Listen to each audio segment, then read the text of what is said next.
Canyon Groundwater Management Agency Board of Directors. Ask everyone to please rise. Steve, would you lead us the pledge, please? Hand over heart. Ready? Begin. I pledge allegiance to the flag of the United States of America and to the republic for which it stands, one nation, under God, indivisible, with liberty and justice for all. A roll call, please. Chair West, Yes. Director Bennett, Here. Director Aronio. Here. I see alternate Andy Waters is here as well. Any other alternates here that I can't see from this vantage point? All right. Agenda review, I take it there is no changes. Is that correct? Oh, I'm sorry, Chair. Yes.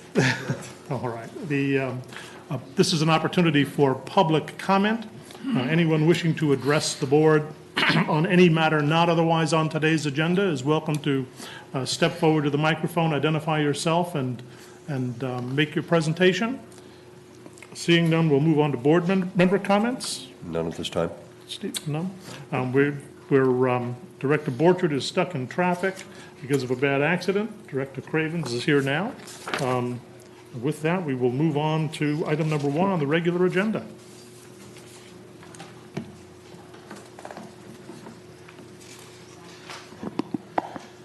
Good afternoon, Chair West, members of the board. For the record, Kim Loeb, GMA staff. So this is the second in a two-part workshop being put on by our GSP consultant, Dudek, on the GSPs. The first session was the hydrogeologic conceptual model and the water budgets and whatnot. Now we're getting into sustainability and looking forward.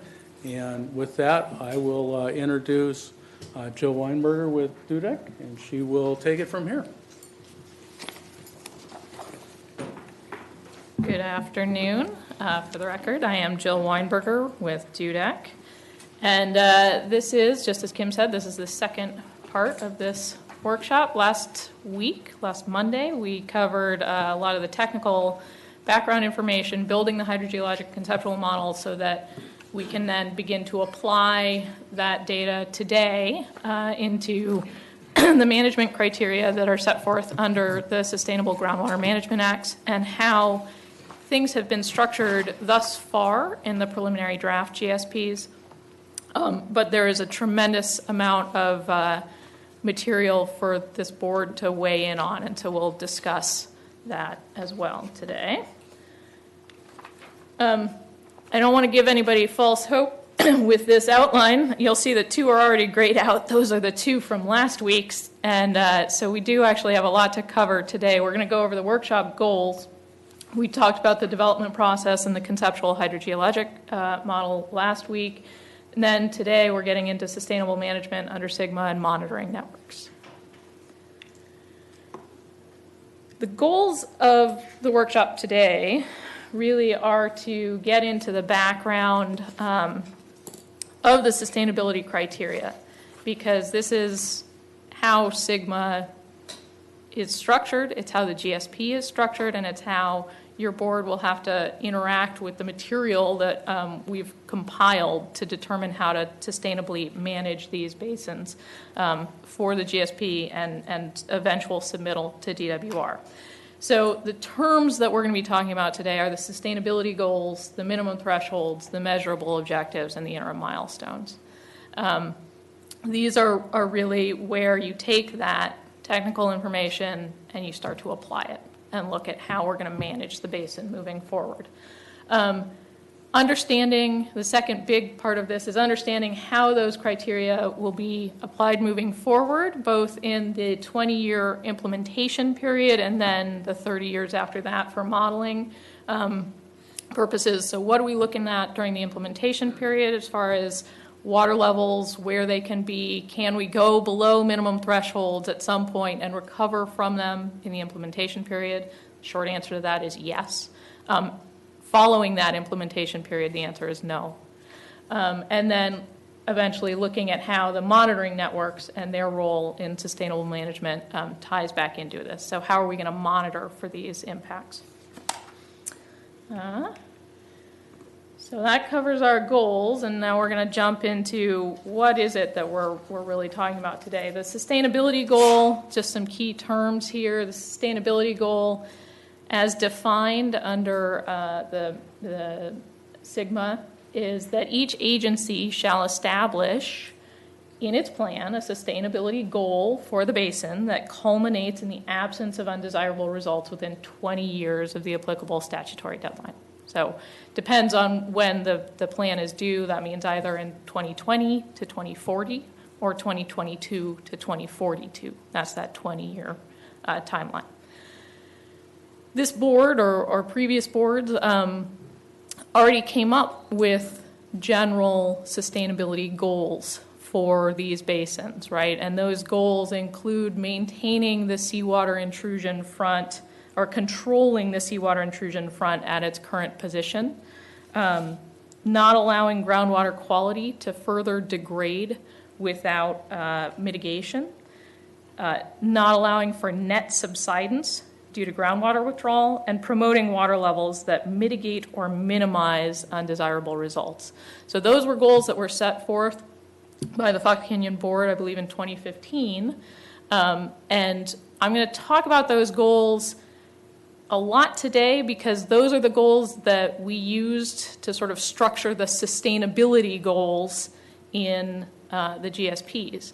Now, this board is going to have the opportunity to weigh in on those initial goals that were set in 2015 and the language in those goals and interact with that relative to the language in SIGMA. And so I'll be talking about that at some level as we move through the goals. The other thing to keep in mind now is we also have to set measurable objectives. So this is where you quantify those sustainability goals. What are the actual values that you will be measuring that will signify that you have met your sustainability goals? So that's the measurable objectives. And then those measurable objectives, of course, are applied to these sustainability indicators. And I know that you have seen these 6 sustainability indicators probably more times than you can count at this point. But I also wanted to bring back the definition of the sustainability indicators because we talked about it a little bit last week in that it's not a clear and simple definition. It wraps in a number of terms that we will be discussing today and wrestling with. So the actual definition of a sustainability indicator under SIGMA is any of the effects caused by groundwater conditions occurring throughout the basin that, when significant and unreasonable, cause undesirable results. Now, there's no specific definition because that's left to you of what significant and unreasonable is.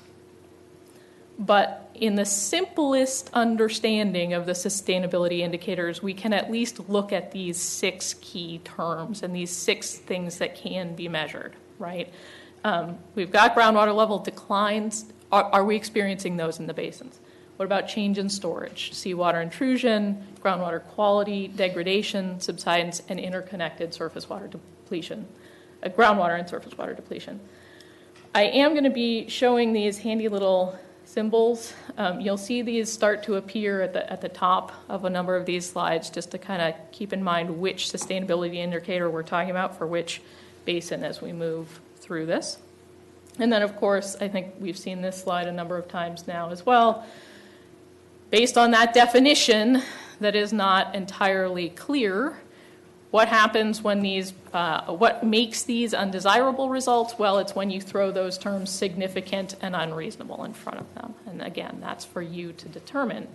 But in order to quantify those, we then have to come up with minimum thresholds. So the minimum thresholds are what we would measure in a groundwater well or in the concentration of groundwater to get at whether or not there has been a significant and unreasonable decline in the water level. What is that water elevation?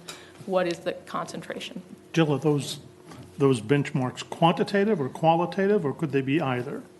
The minimum thresholds have to be quantitative. They cannot be qualitative. So that has to be something that we can measure, and those have to be spelled out specifically in the GSP. And that just reminds me, please ask questions. I want to be interrupted and have a discussion about this. So. Okay. We have significant and unreasonable for everything except groundwater elevations, and there it says chronic. Yeah. And so for that, the threshold might be not a water level, but a certain number of years that the water level continues to go down, or it goes down over a certain number of years, or is it going to be a water level, or is it going to be both? Time and water. Yeah, as envisioned currently, there's not actually a time component. So I really wish I had something to draw on for this. But the way that we have been thinking about chronic declines in groundwater levels incorporates the ability for water levels to decline during drought periods and then recover after those drought periods during times when there's water to spread or when there's actual precipitation that's infiltrating, such that when you start, right, and you have a water level, I guess I should start over here for you. If you start here and the water level declines over time, that after the drought, the water level would come back up to that initial position. A chronic decline would actually start to be when, over time, this second water level never makes it back up to the first one, and then it never makes it back up, and it never makes it back up. So it's not currently thought of as far as the declining period and the number of years that the water level continues to go down so much as over a drought cycle. Just to follow up on that, if we have the potential for changing rain patterns now, you may not have the same kind of recovery because you may not have the same kind of rainfall. And so if in other words, you could sit there and actually have steadily going down and say, well, we're not chronic yet because we haven't had the rain that would bring us back.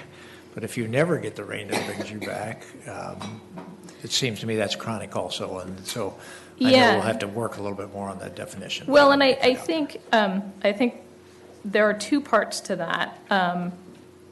The first part is, at least in the Oxnard Plain, right, we're not talking so much precipitation as we are spreading in the forebay, right, and the ability to spread in the forebay. And I think as you see that we will move through this, that the minimum thresholds in Oxnard are actually not so much tied to chronic declines in groundwater levels. They are more so tied to seawater intrusion and the mitigation of seawater intrusion. And that's more or less independent of rainfall, right? So that you have to maintain certain water levels in Oxnard and the Oxnard Basin to keep the seawater offshore, right? The second part of that is that you still set a floor, right? So it's not just saying, okay, does it come back up? But you still have to set a specific minimum threshold. So the way that was done, and again, we'll get into this later in the presentation, in places like the eastern part of the eastern part of Las Posas, was to say, okay, here's what the recovery looked like in the past, right? So that you could have a decline of 50 feet. I'm throwing that out. That's not a real number. But for example, 50 feet, and that in the past it has recovered back up. We do still have to run future simulations to ensure, with this board's direction on what are the length of the drought that we would like to simulate, right? What level of conservatism would we like to build into these models?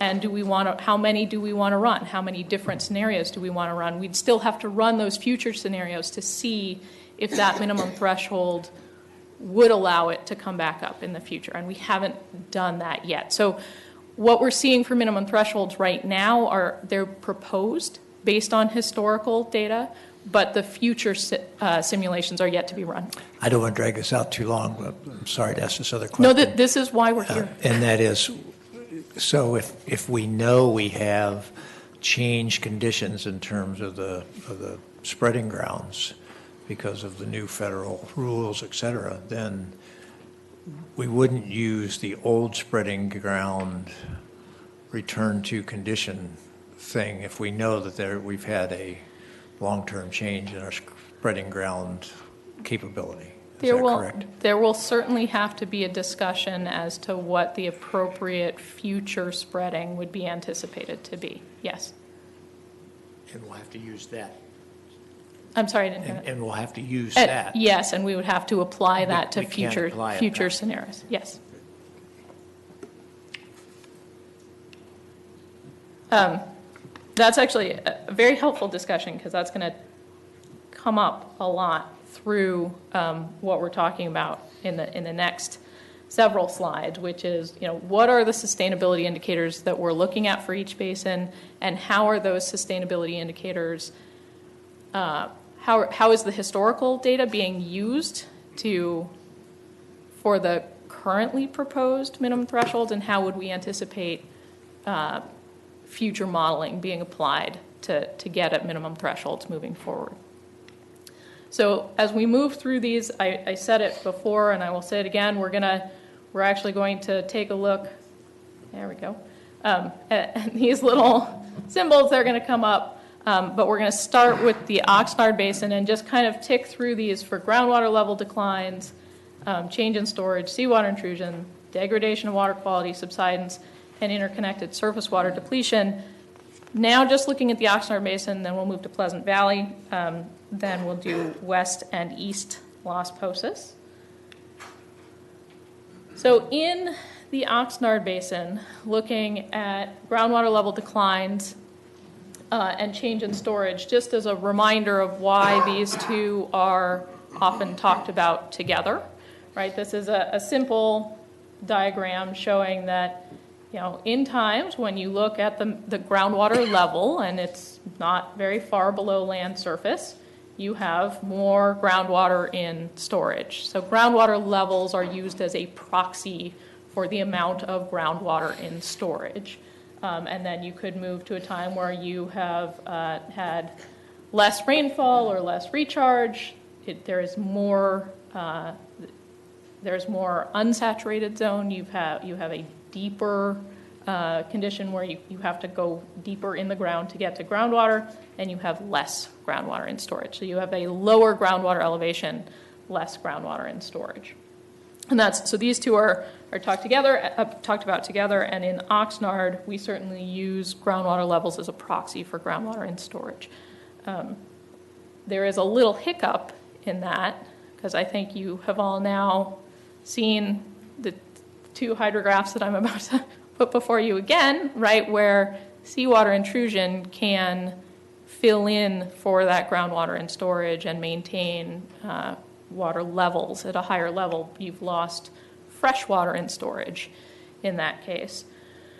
But looking at the historical data, just the historical data, and these are just two sample hydrographs. They're the same two I showed last week.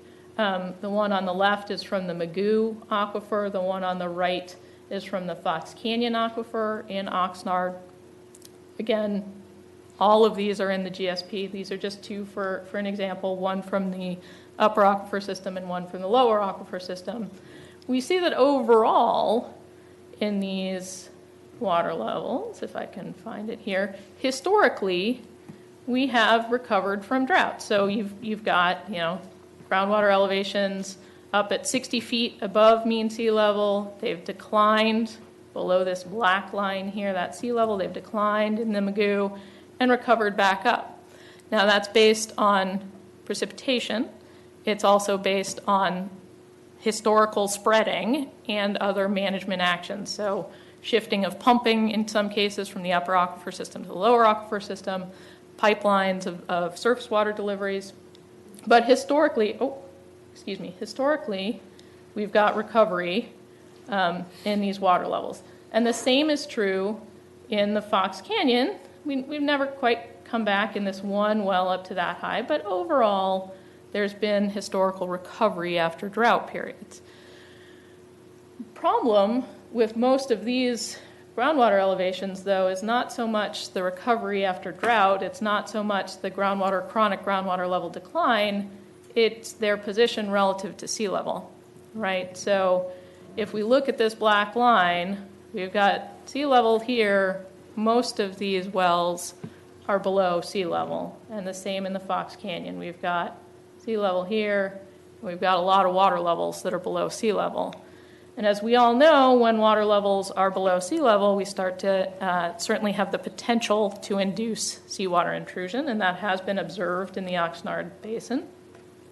This is that same groundwater elevation map from 2015, where overall in the Fox Canyon we had groundwater elevations between minus 15 and minus 156 feet below mean sea level.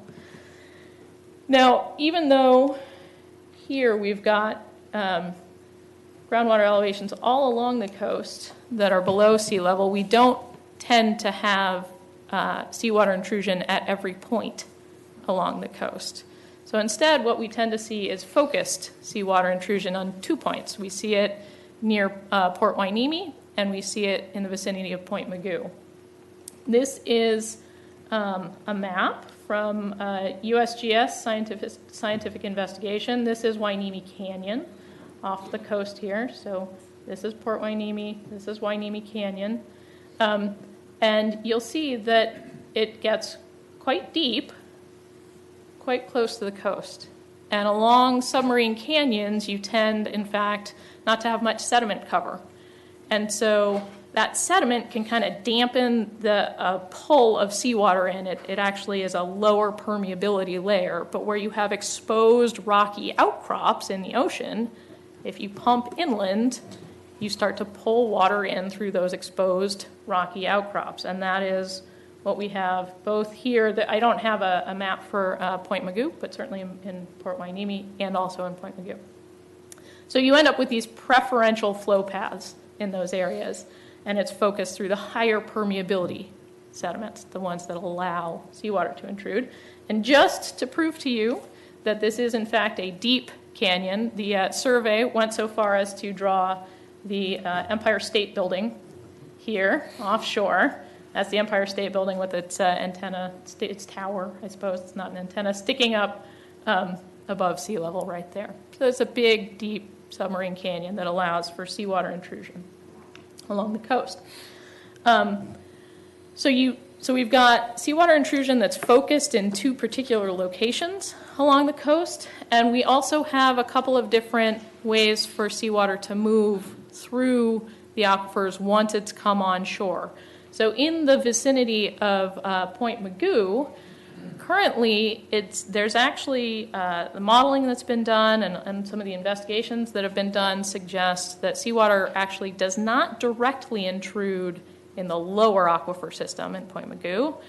In that vicinity, rather, it intrudes in the upper aquifer system in this very, very crude block diagram. You'd have seawater intrusion in the upper aquifer system. But then because groundwater elevations are low in the lower aquifer system, you actually pull that seawater down into the lower aquifer system. So you have vertical gradients that are moving the seawater down into the lower aquifer system. And you see this here. The other complicating factor with seawater intrusion, you get it here in the vicinity of Port Hueneme. You get it here near Point Mugu.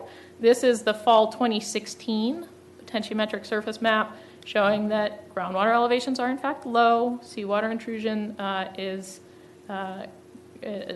being induced by the onshore groundwater elevations. But so this is a period of drought, but during periods where you don't have drought in, say, 2010, where there had been plenty of recharge, you actually then take the seawater that came in along Port Hueneme here, and now the gradient actually tends to push that seawater to the south along this blue arrow. So you can have seawater come in at Port Hueneme and then get flushed south in the aquifer, even during periods of higher groundwater elevation. Could you show the previous slide one more time? Yeah, please? absolutely. So in a period of low, the seawater comes in, again, along these blue arrows here, just diagrammatic representations, and then switching to higher water level elevations. In fact, these elevations here are above sea level, right? So this greenish color is 0 to 20 feet above mean sea level. So if we take a look at this, and we use the model results to look at groundwater elevations. I should actually say this better. If we use observed groundwater elevations, but we also look at the model results for predicted seawater intrusion based on the observed water levels, we can look in two parts along the coast here. We're going to start here with these wells in the south near Point Mugu. And this is a diagram or a chart showing in blue the groundwater elevation. These are actual measured groundwater elevations in the well that was down in that vicinity of Point Mugu. I believe this is in the Oxnard aquifer, so this is an upper aquifer system well. That well that's in that down by Point Mugu has several screen intervals. So this is in the Oxnard aquifer. The groundwater elevations are shown in blue, and the elevation is actually, the number is shown on the right axis here, right? So the top is sea level, okay? The red line in this instance is cumulative seawater intrusion. So year over year, in this case, we're seeing that red line go up, and that doesn't really surprise us. This is modeled seawater intrusion. It's not really surprising because at no time period is that groundwater elevation above zero, right?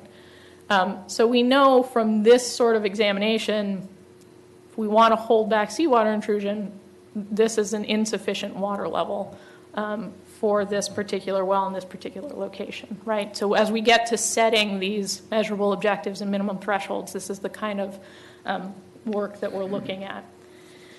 If we move north along the coast up here, and we also then look at the Oxnard aquifer, it's a different story. So again, elevation on the right here, here's sea level now at zero, kind of in the middle part of this graph, right? And you see that as that blue line goes below zero, we induce seawater intrusion in the model. But then when it recovers back up above zero, the red line actually goes back down, right? And so you're actually getting that there's flux to the coast. So, right, the water from inland is moving back out to the ocean as that red line declines. Could you go back one slide again? Yeah. Probably two slides. So this is Arnold Road to Point Mugu. Okay, got it. Okay. So a question I have for you about this. Does the red line then represent a quantitative amount of volume of seawater that is at that specific well location or in that immediate vicinity? No, it represents, and I might have to call Ron up to correct me on this, but it is the flux of water that has come between these two lines, which I should have pointed out to begin with. So it's in this area. We use this well as a representative for what's going on in this area of the model. So the way that the numerical model works is it grids up this whole area, and you have to add the flux coming across each one of these grid cells. Do you want to add anything to that? Peter's itching to add something. Good afternoon. Peter Quinlan with Dudak for the record. It's cumulative flux across a line along the coast. So it means that during that period of time, there's the amount of water that moved inland across the coast is accumulated in that red line. And then when water goes back out across that plain, it decreases. So it may not have been 35,000 parts per million TDS seawater, but it's coming, it may have been fresher than that but it is west of the actual beach and is indicative of water moving into those formations from the ocean farther out. Okay, so then the red line in no way attempts to predict how far inland the seawater may have advanced, Correct. only that it has crossed the beach and is now definitely inland of the ocean. That's correct. Yeah, Okay. it's not giving you an inlet advancing front.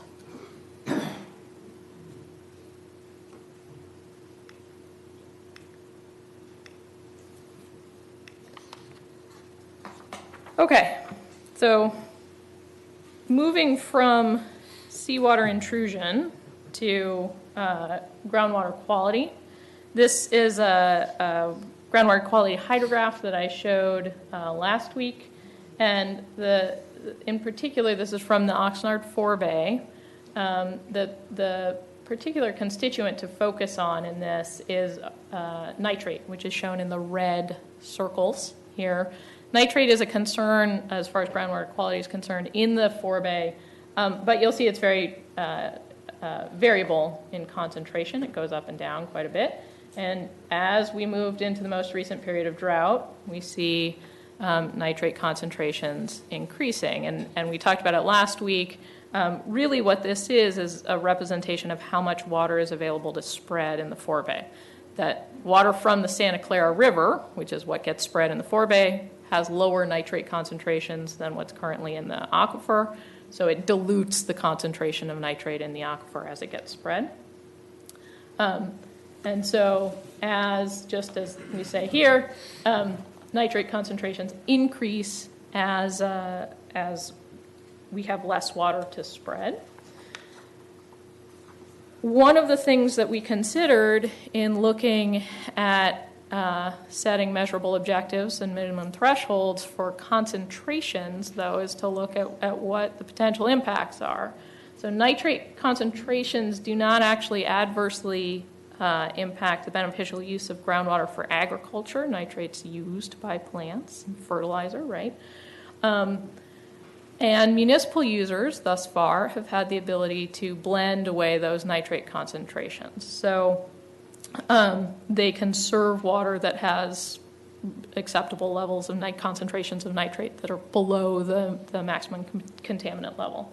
And so it hasn't necessarily adversely impacted those. So that's something to keep in mind for the next couple of slides when I kind of summarize this. And the reason I'm bringing it up now, and you'll see it again, is that we did not set so far a threshold concentration for nitrate.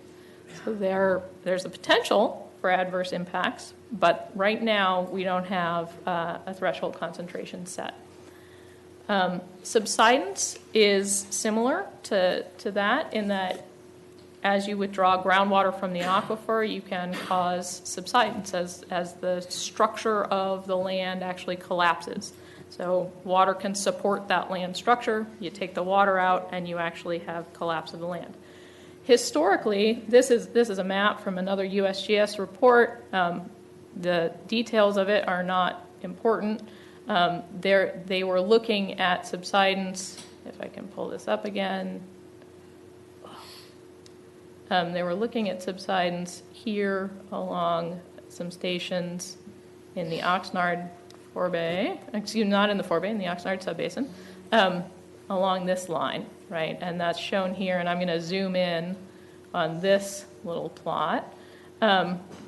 This line shows the most subsidence. That point is right there, inland, okay? So historically, at benchmarks that the USGS installed, we actually have up to about 3 feet, a little less than 3 feet of subsidence in the Oxnard subbasin. But subsidence is not solely caused by groundwater withdrawals. So we can have subsidence from oil and gas production. We can have subsidence from tectonic impacts in this area as well. So we know that subsidence has occurred. It hasn't. It has not been teased out in this specifically, right? This is measured subsidence. We've had up to about 3 feet between 1940 and 1980. And that the key term here, moving forward, is to see, one, is groundwater withdrawal responsible for subsidence that, quote, substantially interferes with surface land uses? And I use that quote because that is from the Sigma language, right? So we're looking at what does substantially interfere with surface land uses. And then also, does groundwater withdrawal have the potential to cause subsidence that substantially interferes with surface land uses? Yeah. Not that it's an issue here, but I would think also, couldn't in some places groundwater subsidence interfere with the amount of water storage as you collapse an aquifer? Yeah, so you can, typically you have aquifers that are of higher permeability and stiffer material often. So you can certainly collapse around the aquifer and reduce the amount of storage. You actually reduce the amount of water that's available to sort of leak into that aquifer as you cause land subsidence. But yeah, that's not really what we're focused on here. You're not focused on it. Why? Oh, good question. Primarily because we're not observing 30, 40, 60 feet of subsidence in this case. In the past here, we've seen, up to 3 feet, which is when you're talking about aquifers that are 1,000 feet thick, you're not collapsing a lot of the storage in those aquifers. So the strata we have here aren't subject to collapse, perhaps like other areas. The strata are subject to collapse, but not to the same degree and not the same thickness of strata that are found in other areas. Okay. So the last of these sustainability indicators for Oxnard is to look at surface water and groundwater interaction.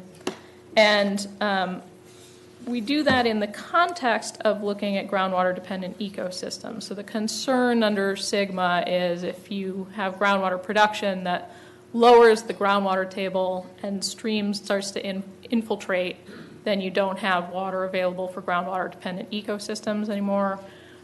There are 4 identified groundwater-dependent ecosystems in the Oxnard subbasin. They are connected to the semi-perched aquifer.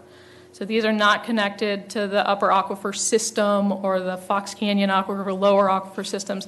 They're in the semi-perched aquifer, which is that shallowest layer that's actually above the upper aquifer system, and in large parts of the Oxnard Plain is separated from the upper aquifer system by a clay lens that limits any connection between those two. Does it have a name?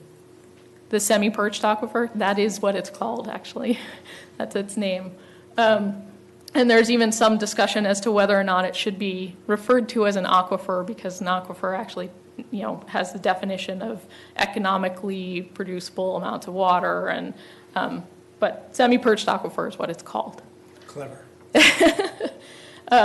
So we have water level elevations in 4 of these that are along the Santa Clara River, in the McGrath, Ormond Beach, and the Magoo areas that would suggest that, yes, we have plants that are using water in the semi-perched aquifer. And then potentially there may be additional groundwater-dependent ecosystems in the lower Cayugas Creek and the Revlon Slough. But we don't actually have sufficient data to determine that yet. So you'd need to have some additional wells there to look and see what the interaction is. But basically the take-home from this is that if production starts to happen in the semi-perched aquifer, then the consideration of these groundwater-dependent ecosystems would need to take place. So the summary, the takeaway here for Oxnard, right, as we look at these indicators, is what's sort of the likelihood of an undesirable result? Keeping in mind, of course, that for it to be an undesirable result, there has to be a determination of what is significant and unreasonable, and that has not happened yet.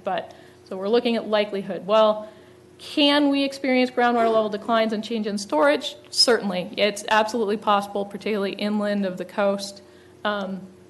Is there a measurable objective proposed for those in the GSP? Yes, there is, and that's actually tied to seawater intrusion. So seawater intrusion, I think everybody can agree, yes, that's an undesirable result. The exact extent of it, again, is for the board to determination where board's determination where that seawater intrusion front should be held. But is there a measurable objective? Yes, there is, and that's really the controlling measurable objective for the Oxnard Basin. Groundwater quality, there's the potential for it, and that sort of depends on what feedback stakeholders provide and also what the board's determination is. Right now, there is not a proposed measurable objective, and the reason for that is that, one, groundwater quality, particularly in the forebay, is not tied to groundwater production, right? Really what it's tied to is how much can be spread in the forebay. And two, the groundwater quality concerns that have been identified so far have not caused people to stop using that groundwater. It's still usable for agriculture. Municipalities can still have water available to blend and still serve it. Okay, so I'm not sure I'm in agreement with you on that. Last year, in particular, United Water Conservation District had about 50% of its wells offline in the OH system due to nitrate pollution. That then forced us to start the deep wells, which had high levels of iron and manganese, which then caused the Port Hueneme Water Agency to have to take their treatment plant offline. And that is and had a very significant financial impact. I don't know if it qualifies as basin-wide, but it certainly was a direct cause and effect that adversely impacted a significant portion of United's operations and also of customers within United's water service territory. So I would throw that out, and I don't know how that fits into that, but I do think M&I is not inoculated nor safe from water quality concerns and just simply being able to blend it out. I'd like to piggyback on that. I agree. I mean, I think about the long discussions we had here with Camarillo and, you know, what's happening with their water quality and the fact that they, you know, now we're going to try to desalinate or basically RO, you know, that water. I'm also not sure that M&I is always going to have sufficient water to blend with that water. So I'd be cautious, or I'd say no. Are you then, I'm back to this water quality measurable objective. I take it then that you would be looking for stakeholder and board input for a numerical number that would be able to be tied to a objective that we would try and stay within, for instance, nitrates. If the MCL, maximum contaminant level for drinking water, is 10, are you looking for a number from the stakeholders then to say that our target will be never to exceed 15? I think we would be happy to take a number from the board if the board would like to give us that direction, absolutely. I think today we're looking actually for the feedback that we're getting on whether or not to even include a measurable objective for that sustainability indicator. Okay. And so this is absolutely the kind of feedback that we need. And I think we then have to take that and sort of go back and wrestle with how we could present to you different options based on the GSP being somewhat of I don't want to say the wrong tool, but not designed specifically to target groundwater quality issues that aren't caused by groundwater production. Think about that for a moment. Good point. Mr. Chair, Board, if I could jump in, I think the thing to keep in mind for the groundwater sustainability plans to focus on Sigma requirements is if we identify a sustainability indicator as an undesirable result at a certain measurable threshold, minimum threshold, then we have to take action. We have to be prepared to have management actions and/or projects to address that. Otherwise, we're out of compliance with state regulations.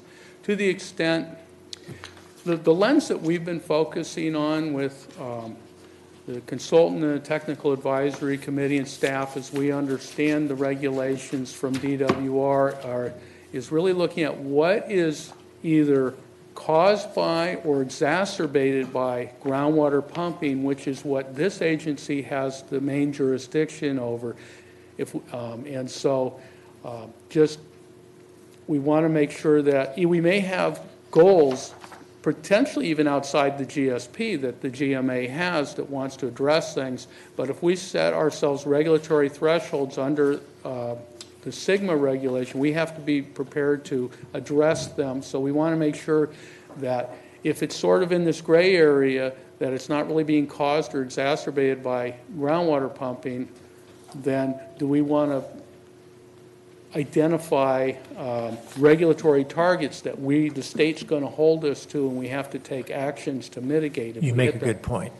So we can address this by concluding that there presently are no significant and unreasonable groundwater quality issues caused by pumping, which means then that we don't have to define any action.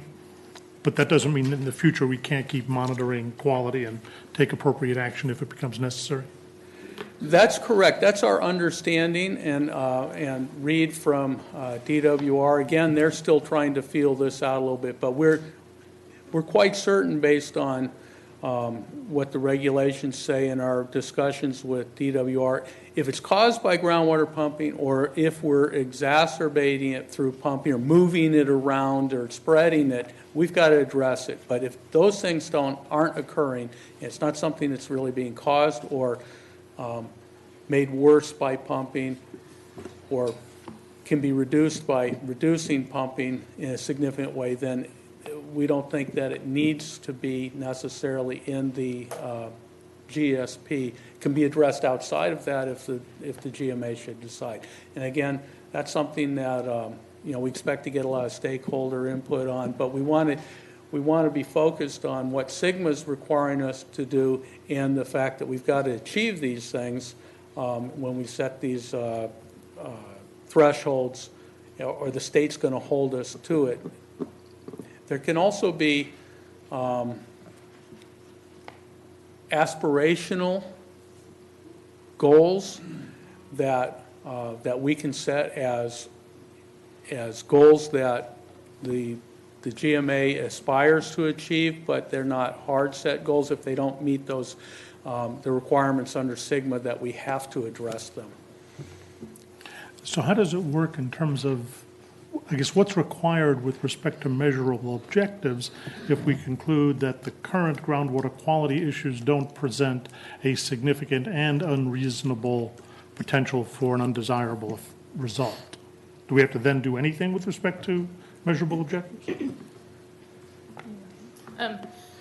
Well, so I think the key was what you said just a second ago, which is that is it tied to groundwater production, right? So you could still, in a separate context, Sure. right, it could still be significant and unreasonable, but can groundwater production influence it? And so if there's no tie to groundwater production, then correct, we do not have to address it. But we have to establish that in the data and in the technical information in the plan so that DWR says, yes, we agree there is not a tie between groundwater production and groundwater quality. Do we have to prove a negative, or is it the absence of any affirmative evidence of a change in groundwater quality due to production enough?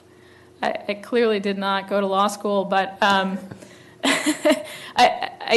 think there is sufficient, we have sufficient evidence in the technical data to convince DWR at this point in time that groundwater quality is not, the degradation of groundwater quality is not being exacerbated by groundwater production. And since the agencies still monitor, there's several agencies around still monitor for groundwater quality, and that would still be reported. That determination can change in future drafts. And not to jump too far ahead, but In this location, yeah. not to jump too far ahead, but with respect to subsidence, the subsidence chart that we saw, was any effort made to correlate that with pumping during the period that the subsidence occurred? I'm sure that some effort was made, but I'm not familiar with the study, so I don't know, Ron. What is that? So Ron said it was a 40-year study that was done, right, to get that.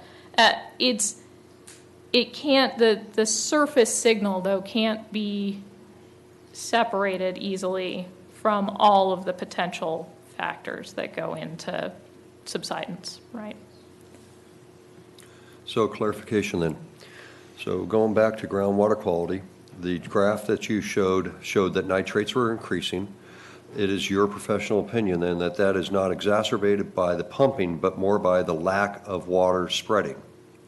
And that's why you've qualified that as not being a measurable objective that you need to monitor. Right. In the forebay, when you look at the availability of water to spread, there's a stronger correlation with how much water was spread in the forebay than there is with groundwater pumping, which has actually been relatively stable through time. Okay.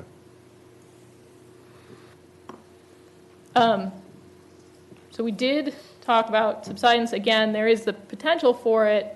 Is there a measurable objective proposed? In fact, there is, because it's tied to seawater intrusion as well.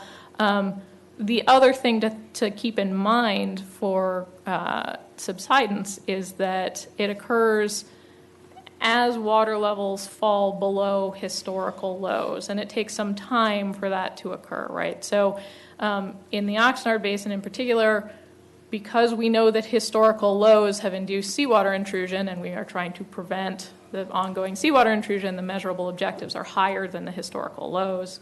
So that would also cover subsidence. And then for surface water groundwater interaction, in those areas for which we have water level data, we have set measurable objectives for those 4 groundwater dependent ecosystem areas that are tied to the semi-perched aquifer.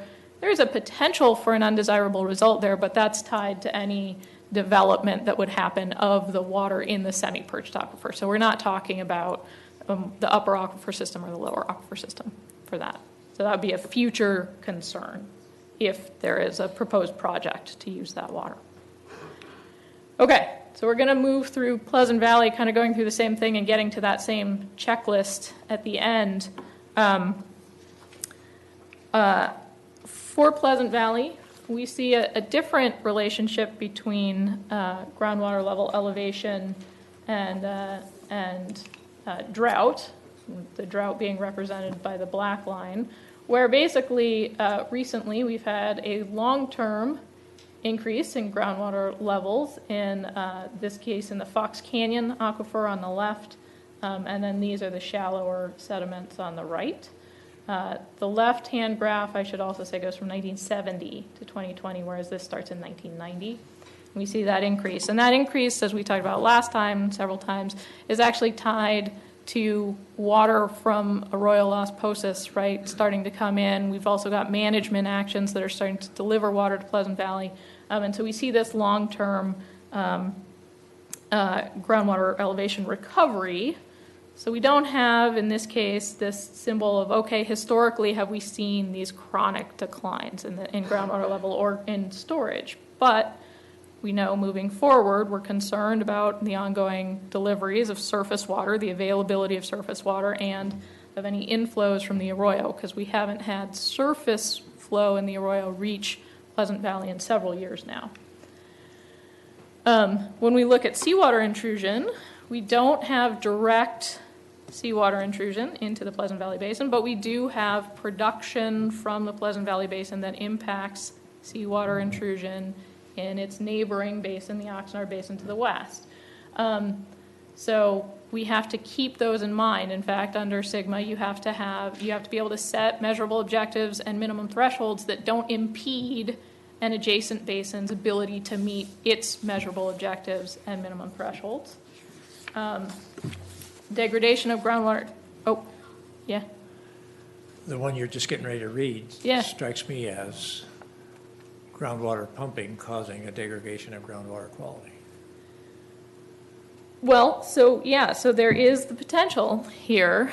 So for the first bullet point, degradation of groundwater quality relating to upwelling of brines, right? Upwelling of brines can be induced as you lower the head in the aquifer, and that brine can come into it. We don't have great data showing that correlation at this time, but it is something that should be monitored, right? So as part of this process, we have certainly identified a number of data gaps. And this upwelling of brines has certainly been brought up by a number of people and is a concern.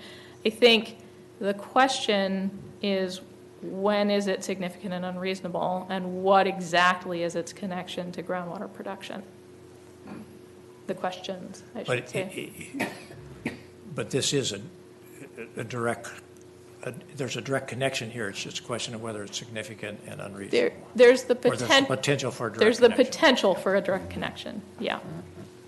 And then, so that second bullet point sort of says it more eloquently than I can, right? That the correlation between groundwater production is not, and groundwater levels and groundwater quality is not well quantified at this time, right? So there is the potential, certainly, but that needs to be examined in more detail moving forward.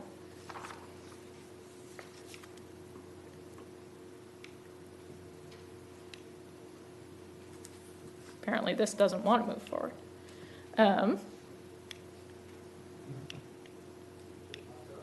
It did lock up.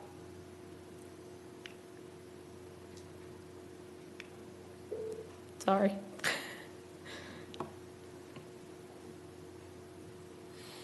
The next slides that we're going to talk about cover subsidence, right, and interconnected surface water and groundwater in Pleasant Valley. There we go. No. Somebody else has control. Thank you. Oh. We're good? Okay, thank you.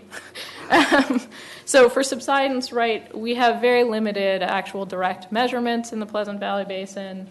There is some modeling to suggest that we could have future subsidence. Again, it's dependent on the groundwater level elevations and dropping below historical lows for how long. And again, it gets to, what's significant and unreasonable, and the language at Sigma of substantially interfering with surface land uses.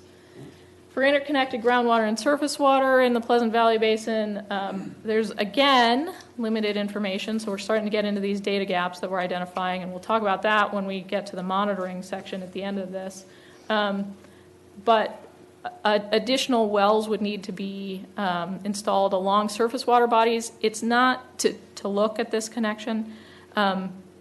These are not perennial streams, and what perennial flow they do have is from wastewater treatment plants and external sources to the basin.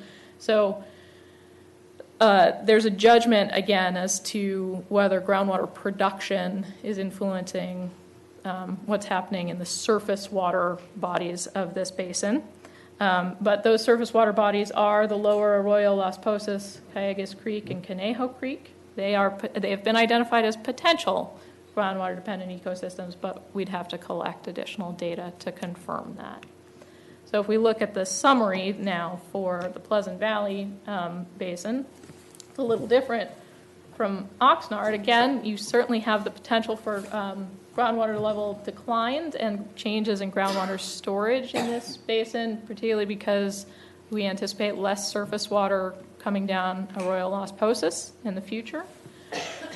There is no, and therefore, measurable objectives have been proposed for those two sustainability indicators. seawater intrusion, there is no direct seawater intrusion in the Pleasant Valley Basin. However, a measurable objective still, in this case, has to be proposed. It's not in the preliminary draft GSP because we have to be protective of the Oxnard Basin to the west.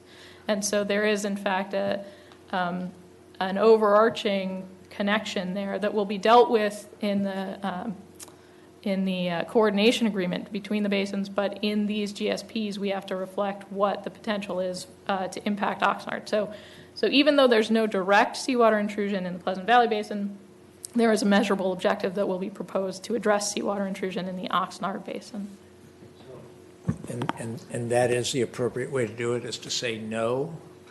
There's no seawater intrusion as an undesirable result, even though the seawater intrusion is an undesirable result, it's just happening someplace else, but as a result of the pumping in that Right, basin. but this is specific to Pleasant Valley. So there, you So will that- not see that's- molecules of seawater Yeah, in So that's in the the Pleasant correct way Valley. to do that, okay. That's our understanding of the correct way of doing it, yeah. Sure, they'll come up with other, groundwater quality issues in other basins and stuff around the state. Thank you. Sure, yeah. Subsidence, is there potential for it? Yes, there's, I'm sorry, I skipped over groundwater quality. So groundwater quality, there is the potential for, again, this brine migration issue. Currently, there's not a measurable objective proposed, but that concern is certainly noted, and additional monitoring wells would be used to address and examine that correlation in the future. That can always be, first of all, it can always be added into this preliminary draft for the next drafts, but also it can be added in future 5-year updates and depending on when the data become available, right? Subsidence, there is the potential for it, but as long as groundwater elevations are maintained above the historical lows, or if a new lower threshold is proposed, then you start to monitor for subsidence, then you'll be all right. So there is a measurable objective proposed for subsidence in the basin, and it's based on a water level. It's not based on actual monitoring of subsidence. Surface water, groundwater interaction, there is a potential for it, but right now, there's no measurable objective proposed because there's a data gap, and our current understanding and the lack of any additional data is that groundwater production is not causing these streams to be depleted. There is a data gap, and additional wells have been proposed to monitor for that moving forward. So moving to, I would just Yeah. back you up one slide, and yeah, that last item there, surface water groundwater interconnection, it was a comment I had to this board back when we were looking at the Camaro project, a concern of mine that hydraulic pressure north to south coming out of the Arroyo Las Posas, even though it may be of marginal quality, is still providing a lot of head down to PV. And Camarillo's assured us they've got monitoring and protections in place should that project become a negative thing for wells below that, south of that gradient. But yeah, I didn't hear you mention it, so I just thought I'd bring it up. yeah, I think this is particularly focused on the shallow alluvium in the vicinity of the arroyos. And so it would be looking not so much at the head in the deeper aquifers, but specifically in the areas along the arroyo that would potentially impact the ability of plants along the arroyo to access groundwater. And there are several rules of thumb that have been applied to this in the past based on other studies of plant root depth. But, that sort of, is it within 30 feet of land surface? Is groundwater within 30 feet of land surface? Is a general rule of thumb as to whether, and very general, and it's plant dependent, as to whether or not you would have the potential for a groundwater dependent ecosystem there. So we're looking really very at narrow parts of the Pleasant Valley Basin along the arroyos and not along a wider stretch that could also, I think, be impacted by what you're saying potentially. Well, we're talking about two different things, I think. Okay. The project Camarillo proposed to us was because of a degraded groundwater situation infecting their wells. And so they're going to need to clean up those, clean up the water in that production area. The question is, to what level before it begins to affect those south of them? And so we've been assured that there are systems in place to monitor that and protect against that. But I think it should be a concern in our GSP. Not just dependent ecosystems of Right. surface, Right. but So maybe these under are surface flows maybe that under are- a different sustainability indicator than, well, there's surface flows from another region. I see what you're saying. You're talking specifically in the boundaries of the PV. yeah, Okay. yeah, and it gets complicated, absolutely. And we wrestle with this, and you'll see this similar conclusion again, actually, in East Las Posas, right, where we do have Same surface water situation flow, there. and it's the same situation that's impacting it. This sustainability indicator is very much focused on whether or not groundwater production in a well, I want to be cautious here. The way I envision this sustainability indicator currently being applied is to whether or not groundwater production from an aquifer that has groundwater elevations that intercept a stream such that the groundwater is discharging to the stream currently, right? And you can produce water from that aquifer and lower those groundwater elevations. Now your groundwater no longer intercepts that stream and you no longer have surface flow in that stream. And that will certainly impact groundwater-dependent ecosystems. These basins are a little bit different. These are Southern California basins that historically have had not had perennial flow, right? They've had flow during wet times. When you have rain, you have runoff and flow in these creeks. And some historical aerial photos certainly indicate, back in the 70s that Arroyo Las Posas in the East Pleasant Valley Basin did not have the extent of the habitat that has grown up since surface water discharge to the arroyo upstream of East Las Posas from the wastewater treatment plant and the dewatering wells. So there are many ways to look at this, right? But it can also be seen that it is surface water infiltrating into the basin that has supported the habitat when we're looking at surface water groundwater interaction here, which is a little bit different, I think, than the question you're asking about the Camarillo desalter project. And it's, I think I'll leave it there, although you still seem... We could leave it there, and that's Okay. okay. But that project is in the PV basin, if I'm correct. Yeah, And so, yes, right. And, and it's been impacted by water quality that has infiltrated through the Arroyo Las Posas. Yeah, I don't need to hold things up. Keep. No. These are the questions that we have certainly been wrestling with as well, and this is where the board's determination of what is significant and unreasonable and how these things are connected is important to. It's important to get these ideas out there. So I appreciate the questions. Before we jump back to East Las Posas, I should have reordered these so that we could directly address that question next, but we'll come back to it. We're going to move to West Las Posas, and again, looking at these hydrographs, right, for looking at groundwater levels and storage change.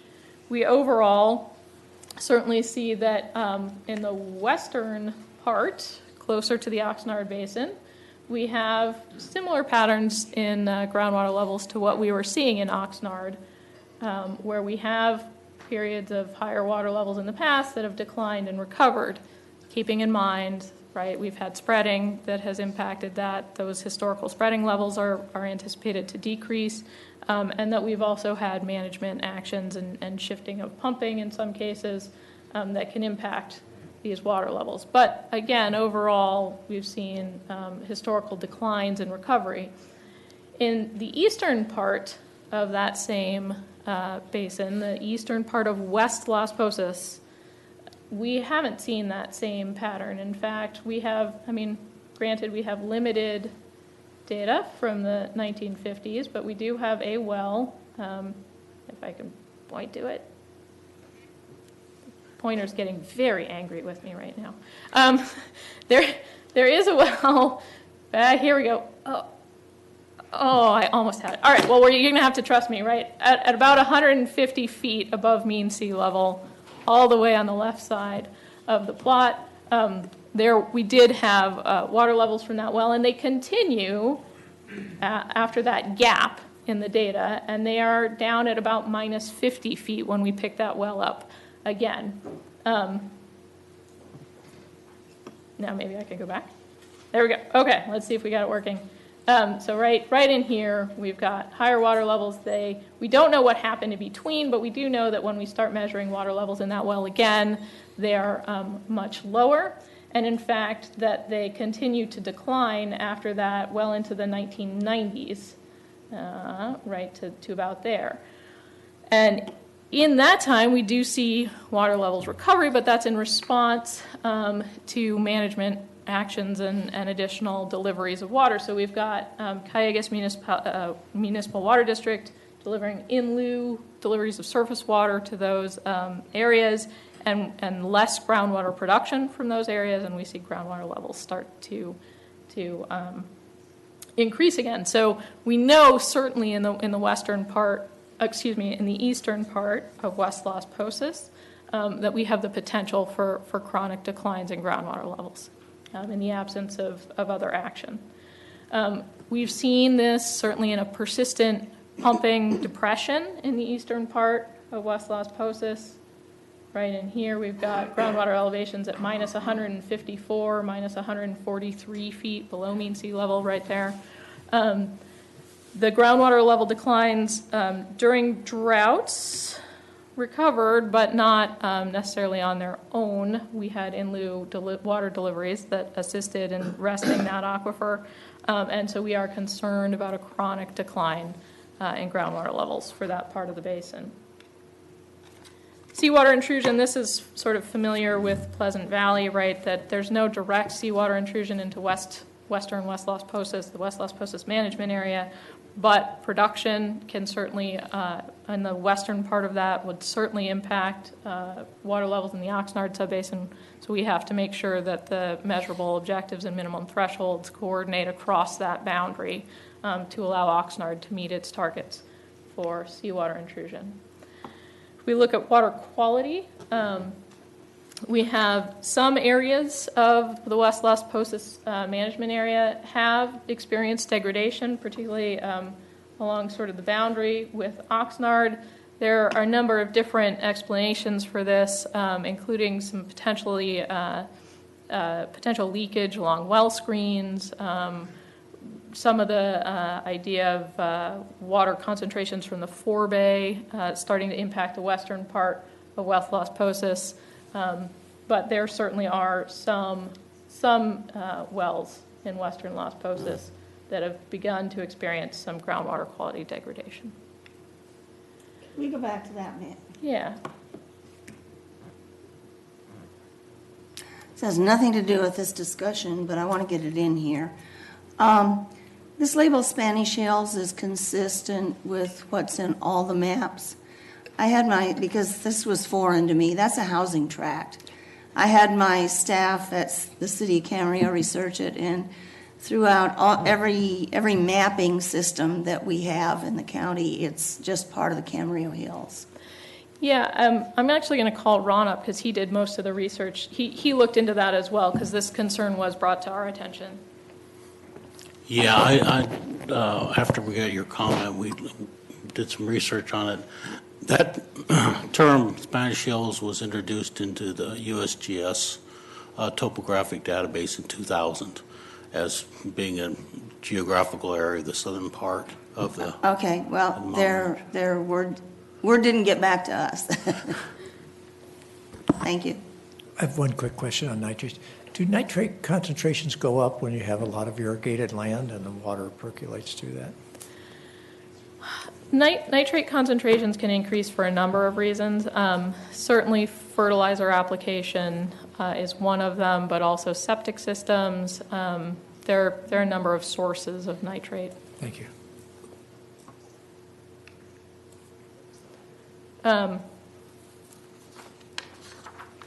Okay, and then if we look at subsidence and interconnected groundwater and surface water, this is going to be a familiar story for subsidence. We don't have a lot of direct measurements of it. There is the potential, again, but it's related to groundwater elevation, so the potential for subsidence is not current to have substantially interfere with surface land uses is not currently considered particularly high, but we have water level thresholds that would should help mitigate or protect against any subsidence that could potentially substantially interfere with surface land uses.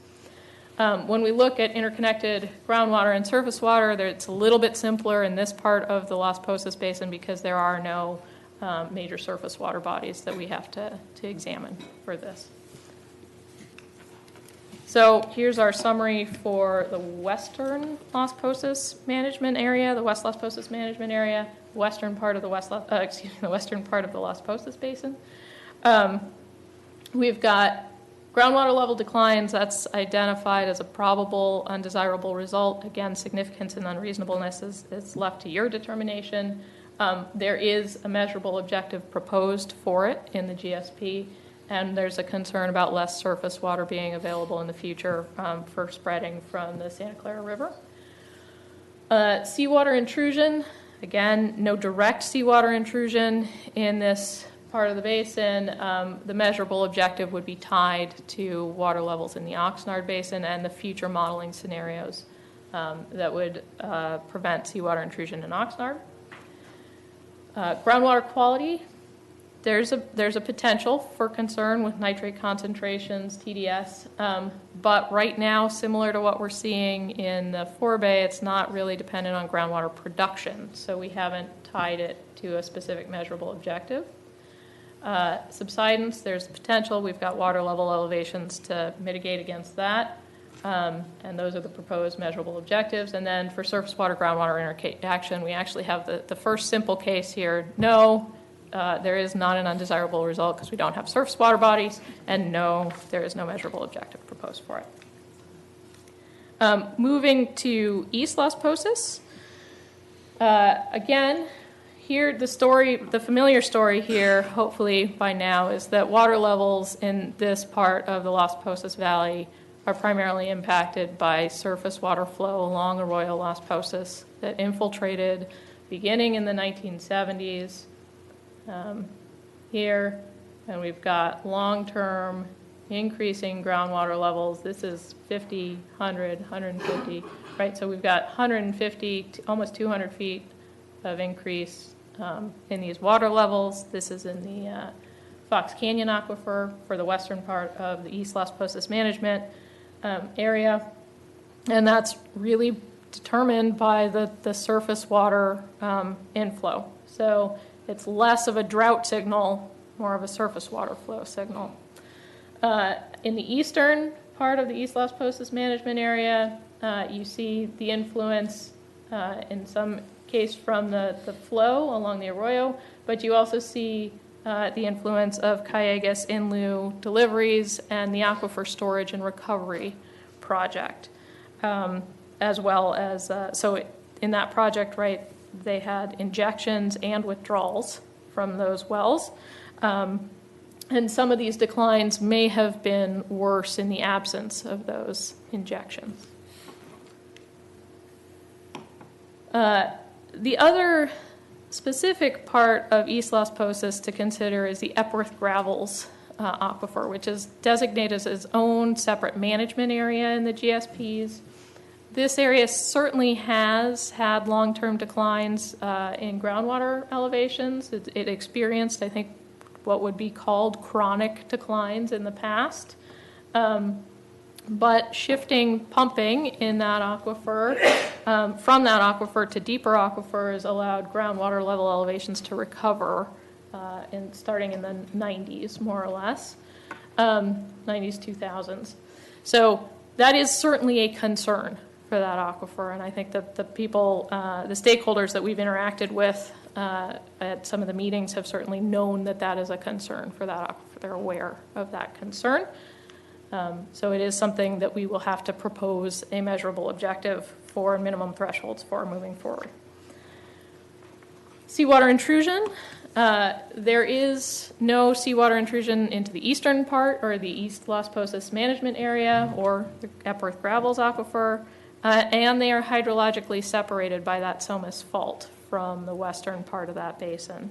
So pumping in the East Las Posas management area is not impacting production in West Las Posas or in Oxnard. And so there is no minimum threshold for seawater intrusion specifically for this part of this basin. Water quality, we're now coming back to all of the same things we were talking about in Pleasant Valley. So here we find ourselves again with water quality along Arroyo Las Posas. We know that the water quality that water quality degradation has occurred adjacent to Arroyo Las Posas. The water quality that's coming in along the arroyo, the surface water, is of poorer quality than the native groundwater in that basin. And in particular, we're talking about dry weather flows, right? So we're talking about the Simi Valley wastewater treatment plant and the Simi dewatering wells that are contributing flow during dry times, not during the rainy season, to that aquifer. The Epworth Gravels is separated from that. So again, this is another reason why this is its own separate management area. The Epworth Gravels here is shown in the blue circle up there. It's separated from the Fox Canyon Aquifer. One reason to make it a management area. It's separated from Arroyo Las Posas, another reason to make it a management area. So that has not experienced declines in groundwater quality through time. But we are certainly aware that when you look at concentrations of total dissolved solids in the East Las Posas management area, they have been going up through time, in part from these flows along the arroyo. Now, I'm going to spoil the last slide again here. There is no measurable objective currently proposed for that. I know that there's been a lot of stakeholder feedback on that.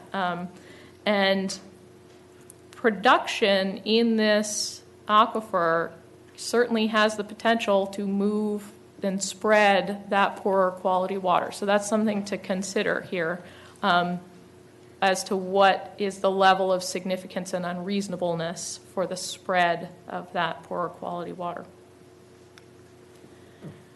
Subsidence, direct measurements of subsidence, limited. I think we've seen this every slide now. So if I get you to go back real quick, Jill. Yeah. I just wanted to kind of restate the obvious, but and it's something we've known, I think, on this board for a long time, but that area in the East Las Posas, experiencing high groundwater levels, but of poor quality. So Yeah. kind of got the Yes, right. It is recharge. It's right. Recharge to the aquifer. Recharge and lots of it, but yes, quality is an issue. Yes. For subsidence, we haven't had any measurable subsidence for the one monitoring point since it was installed in 2000. DWR has gone to the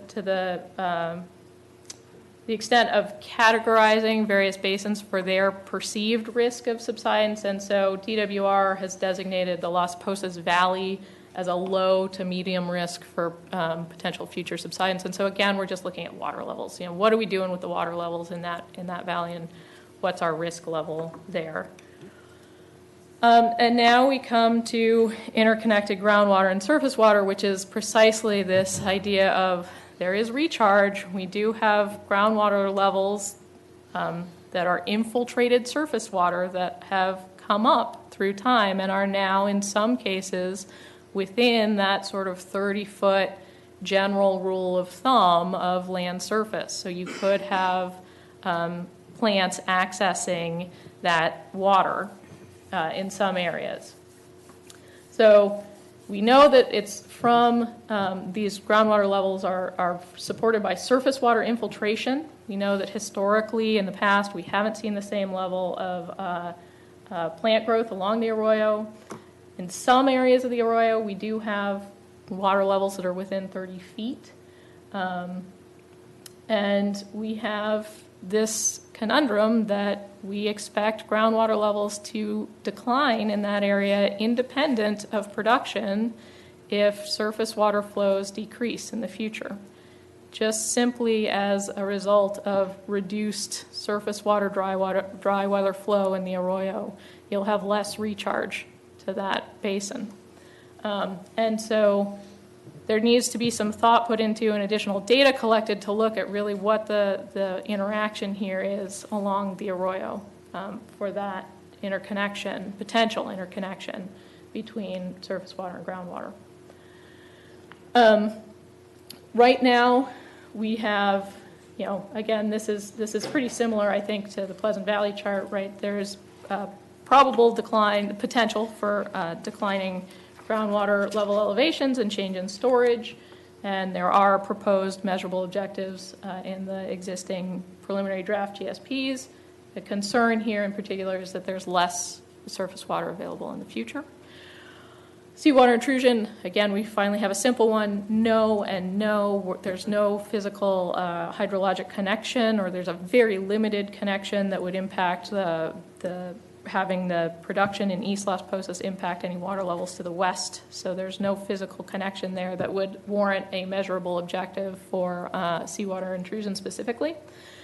Groundwater quality, this is this thorny issue, was brought up before. Right now, yes, there's the potential for that production to spread it. There's no current measurable objective proposed, but there needs to be some understanding of what is significant and unreasonable, and that can be developed and incorporated into the future drafts of this sustainability plan. Subsidence, there's potential for it.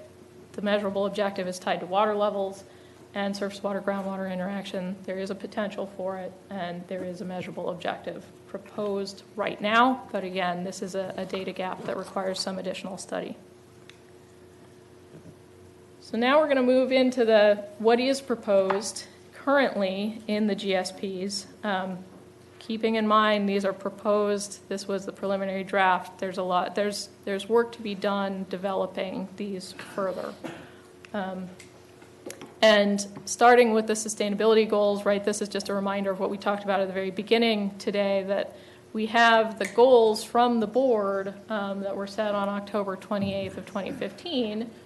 And now sort of thinking back through what we've seen for the basins, these goals are absolutely what we use to structure the sustainability goals in the GSPs, but there are some differences in the language between these goals and what's written in Sigma that the board may want to consider in modifying these goals moving forward. So first of all, controlling seawater intrusion front at its current position. Really right now, the way that the GSPs are structured, it's controlling seawater intrusion based on water level elevations, and you'll see that. Not allowing groundwater quality to further degrade without mitigation. Again, a relationship to pumping is what we used for the GSP, which is maybe a little bit separate from what's being proposed here.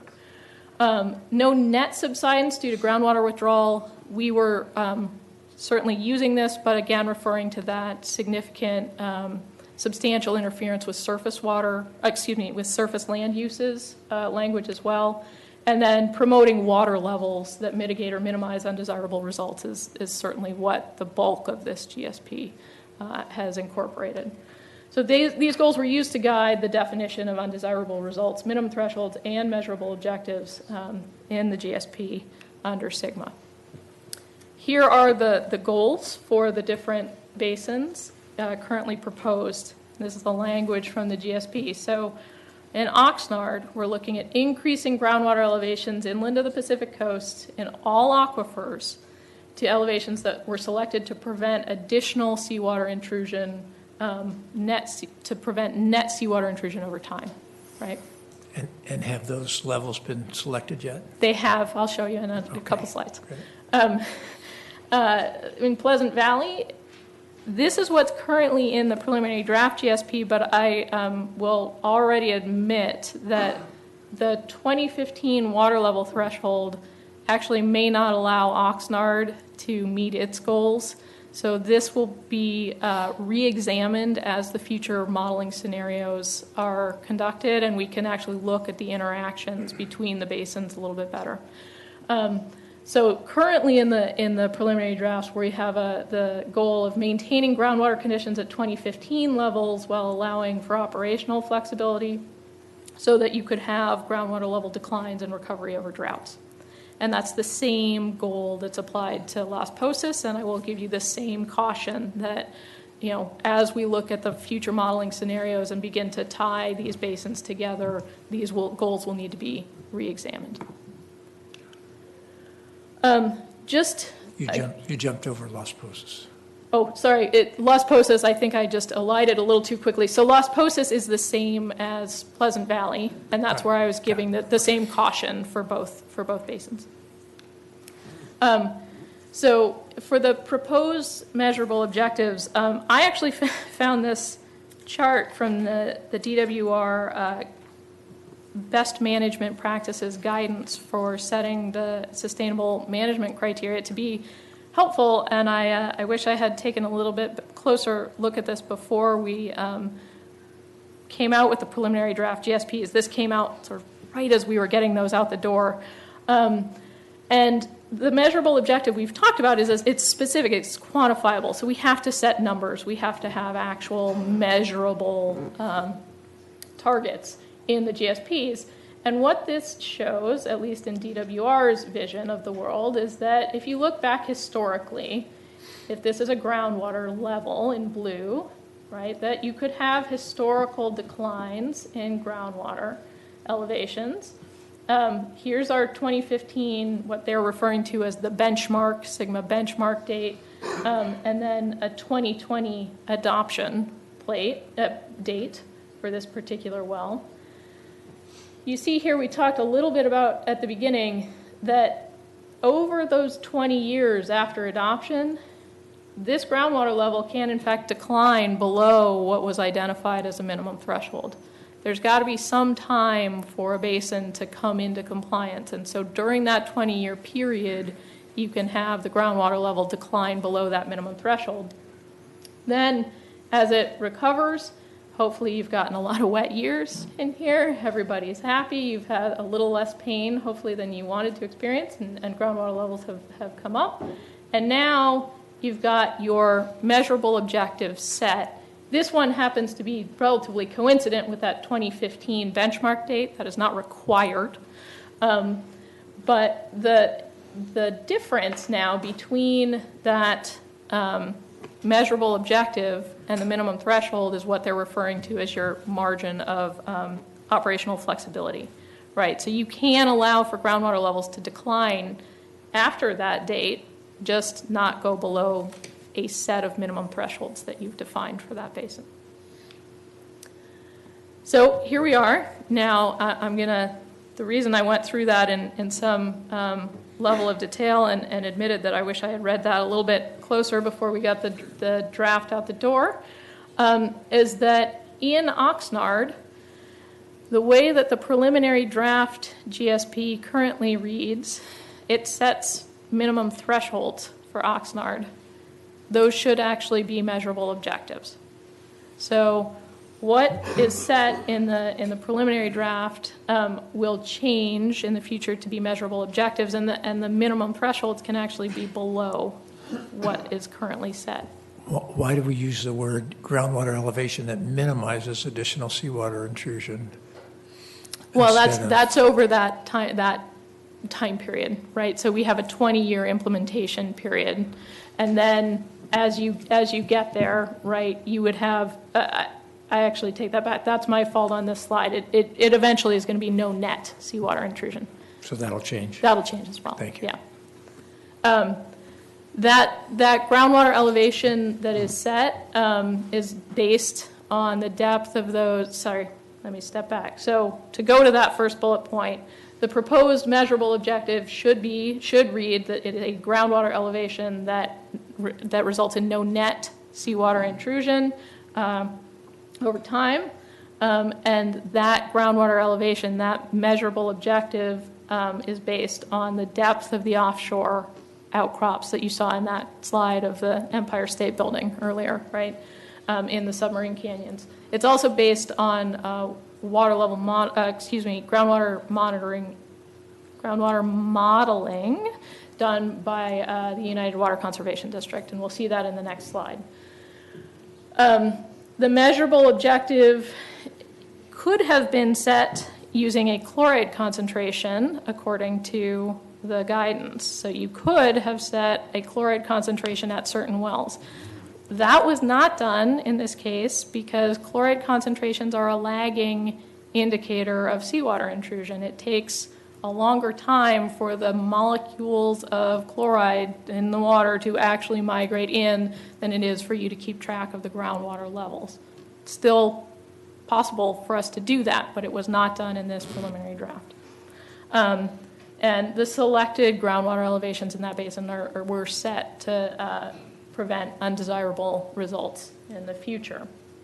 So keep in mind that there is a terminology change that will occur because the minimum thresholds in the current preliminary draft will in fact switch to being measurable objectives, and the revised minimum thresholds will be lower than those measurable objectives, and they will be based on the future modeling work that's done. So here they are. This is, I think, the number slide that we were looking for a few minutes ago. These are those elevations. They were set based on the United Water Conservation District numerical groundwater model and calculations of the head offshore, along with a density factor to account for seawater. And those elevations are 6 feet above mean sea level in the Oxnard Aquifer, 6 feet above mean sea level in the Magoo Aquifer. If we think back to those hydrographs you've seen thousands of times now, and there were many times when we didn't have groundwater elevations that were above mean sea level. So we're trying to target in that upper aquifer system groundwater elevations that are above mean sea level. In the Wainimi Aquifer, it's 18.5 feet above mean sea level. And then in the Fox and the Grimes, it's separated out because we talked a little bit about that kind of crude block diagram of seawater flow coming into the aquifers and how it actually migrates once it gets on shore. And so near Point Magoo, because there's not the direct connection with the ocean, in fact, in the deeper aquifer systems, there is a lower targeted measurable objective currently. That'll be re-examined with future modeling scenarios, but that's the currently proposed one. And then near Point Wainimi, where we do have that connection, it's higher. So if we look specifically at the Fox Canyon, we have a lower 20 feet below mean sea level near Point Magoo and 18.5 above mean sea level near Port Wainimi.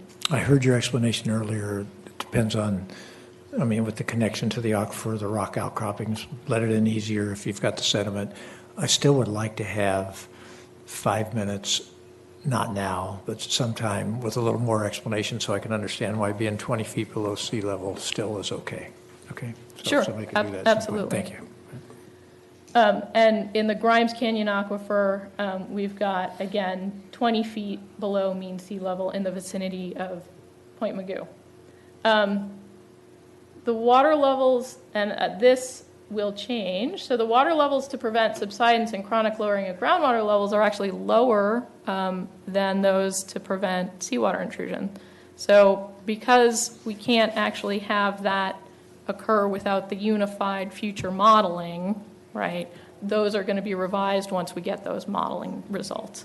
And the understanding currently is that the water levels for seawater intrusion are going to drive everything else in the Oxnard Basin. Pleasant Valley, we've got Again, the proposed measurable objective currently is the 2015 water level. That's going to be reevaluated with the future modeling scenarios. This idea that you can have water level declines as long as they recover is still valid, and that's that idea of operational flexibility.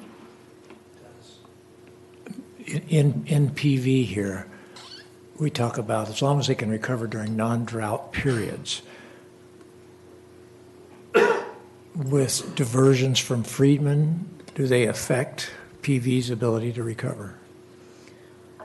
The surface water deliveries to PV will certainly impact how much is produced from the groundwater aquifers in that basin, and so yes, that will impact. So I have concerns here in that as long as we can recover during non-drought periods, if we're in any kind of change in terms of our weather pattern, it's going to be hard to know when we're in the non-drought period to know whether we've recovered. So, and then when we have the issue of fewer surface diversions from the Santa Clara River because of the new thing. So anyway, this one's leaving me with some questions that I don't want to belabor today, but I just want to get on the record. Yeah, I think this may be in part alleviated by, I take it back, I didn't actually throw up the numbers for this basin. There are a number of things to consider here, one of which is monitoring, right? And so particularly over the 20-year implementation period, right, we are identifying monitoring networks. We'll get to this hopefully in just a couple slides here. We're looking at the existing monitoring networks, identifying data gaps, proposing additional monitoring facilities to address those data gaps, and that's how you're really going to be determining whether or not you're meeting your thresholds, right? So this is a little bit of a looser, more abstract language, but we have to have concrete goals and backup for that will be in the plan that will help you identify at the time where you are relative to your minimum thresholds and undesirable results. Yeah. When we do the future simulations, we'll simulate the 20 years of the ramp down period and then 30 years after that. Those simulations will incorporate reduced diversions from the river. It'll incorporate changes in rainfall direction that we get from DWR. And we can incorporate different periods of drought. And so if we set this as 2015 as the benchmark, we can incorporate the changed hydrology and determine how much pumping allows you to go down and come back. Yeah. And that'll help us set the absolute base. Well, we certainly recognize that setting 2015 as the water level, we're setting them at one of the lowest points that we're at during the drought. So we're starting down at as extremely low level as we start out here. So I appreciate what you're saying in terms of it'll be modified after that, but we are starting at that lower point. So thanks. Just to tag into that, Director Bennett mentioned something important that I think wasn't answered yet. Is there a connection with the forebay and those recharge efforts to the PV basin? I would defer that question to somebody who knows the infrastructure better than I do. There's not a direct groundwater connection that is an obvious signal that you see in the water level hydrographs between spreading in the forebay and water levels in Pleasant Valley, but there could be additional infrastructure that would impact that.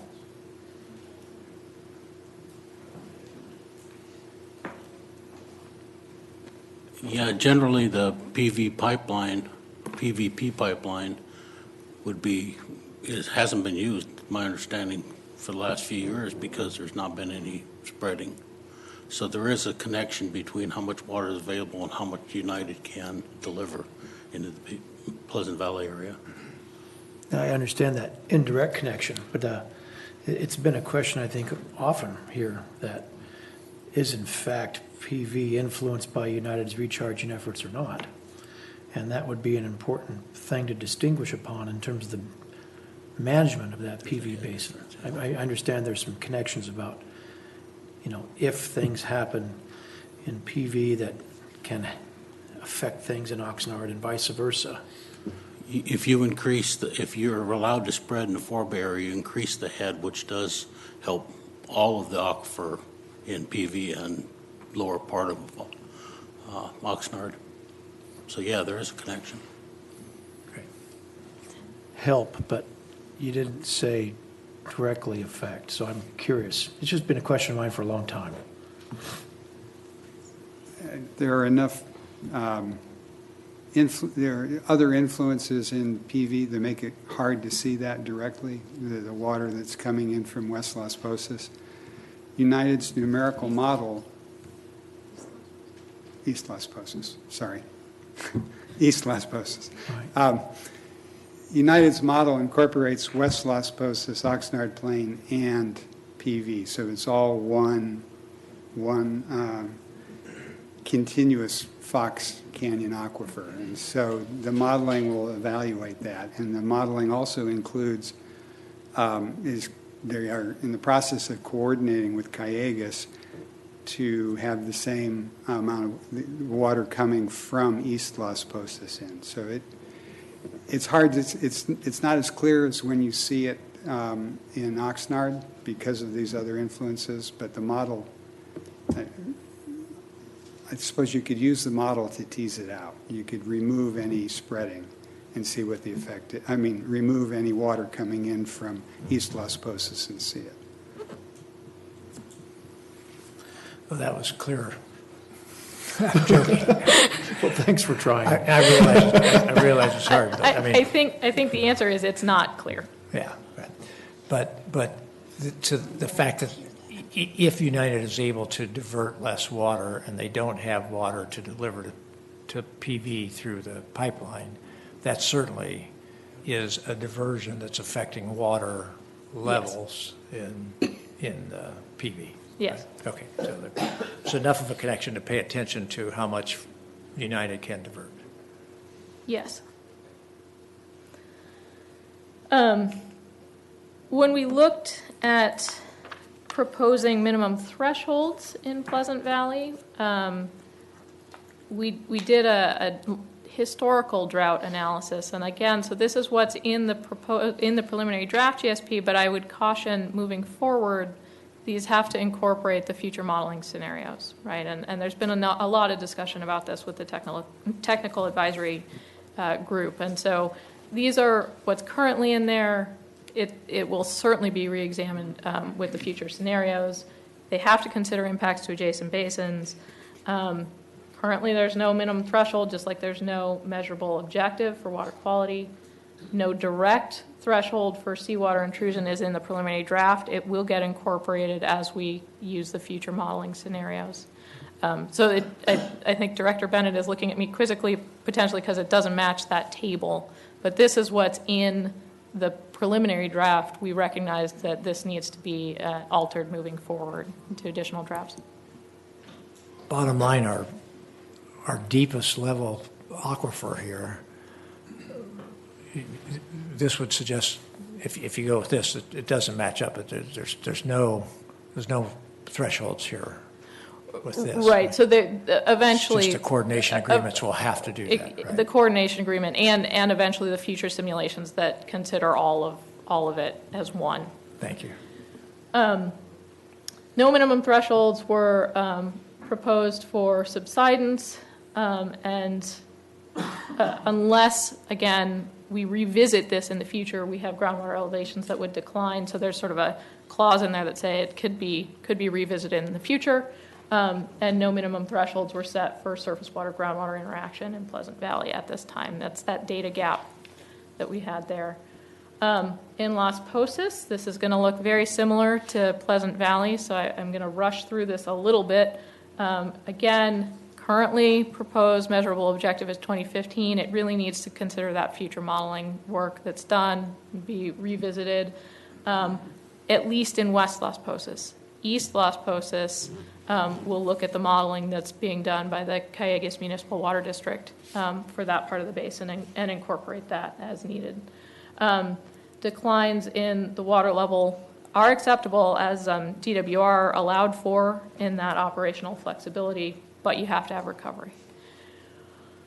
Again, same as Pleasant Valley right now, you have to consider impacts to adjacent basins. Minimum threshold was not set for water quality, recognizing there's a concern and that if a significant and unreasonable result is identified, then we will incorporate that as needed.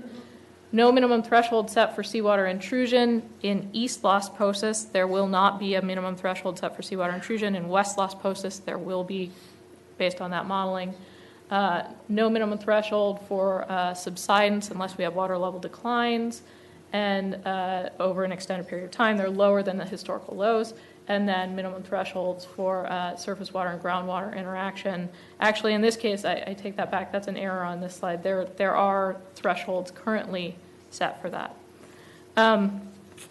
So the last thing here is to look at then the relationship as DWR envisions it between these sustainability indicators and the undesirable results as they would be identified. So after you've reviewed the data on your 6 sustainability indicators and you've considered the beneficial uses and users of groundwater through stakeholder outreach and through research of the existing data, and you've reviewed the specific metrics for each sustainability indicator, then you can begin to set what are your minimum thresholds and undesirable results. So the first thing would be to say, are there any minimum thresholds that have been exceeded at any representative monitoring site? So if you're just looking at one monitoring site, and if the answer is no to that, well, then you're fine. You know that you don't have any undesirable in your results in your basin at that time. If the answer is yes, you can actually get a little bit more complicated, and DWR recognizes that, remember, to have these undesirable results, we're looking at basin-wide sustainability indicators. So you can actually come up with combinations, and this is something that will have to be done using the future scenarios to look at whether a combination of exceedances actually will become significant and unreasonable. If the answer is yes, that the defined combination, so not just one site, but we've got maybe 5 out of 10 or maybe 8 out of 10, whatever it is that becomes significant and unreasonable, then at that point you would be in a condition of undesirable results. If the answer is still no, maybe you only have 1 out of 10, then according to DWR, you're still okay. Okay, so that's the sort of general structure for that. How do you determine that? Well, you determine that by looking at monitoring sites. I'm going to go through these pretty quickly. These are just maps of the existing monitoring sites to start with. You can see the distribution of stream gauges throughout the basins here. Some of them record continuously. Many of them are just looking at peak flows, and so you don't actually capture all of the flow in that gauge. Again, here's precipitation monitoring sites. There are a number of ways of looking at historical precipitation data in these basins, and we've gathered that for the GSPs. This is water quality monitoring throughout the basins. Again, distribution throughout Oxnard, relatively good distribution in Las Posas. There are fewer water quality monitoring sites when we look at Pleasant Valley. So we're looking through these to see what do we have now, how are we going to use these to monitor while we can, and then what may we need in the future to identify any data gaps. And here we go looking at water level monitoring sites. So the different symbols here are for the different aquifers where we know we have wells screened in a single aquifer, and that's required under Sigma moving forward to look at wells screened in a single aquifer. So we've got in Pleasant Valley, we've got a number of wells in northern Pleasant Valley that are in the Fox Canyon. We've got some more over in western Pleasant Valley, but there, you'll see here in this other management area that we talked about last time, there are no wells screened here in a single aquifer. And we also have fewer wells than we might like along the boundary to look at interconnections between Oxnard and Pleasant Valley. Here are Oxnard, water level map, again, for wells screened in a single aquifer.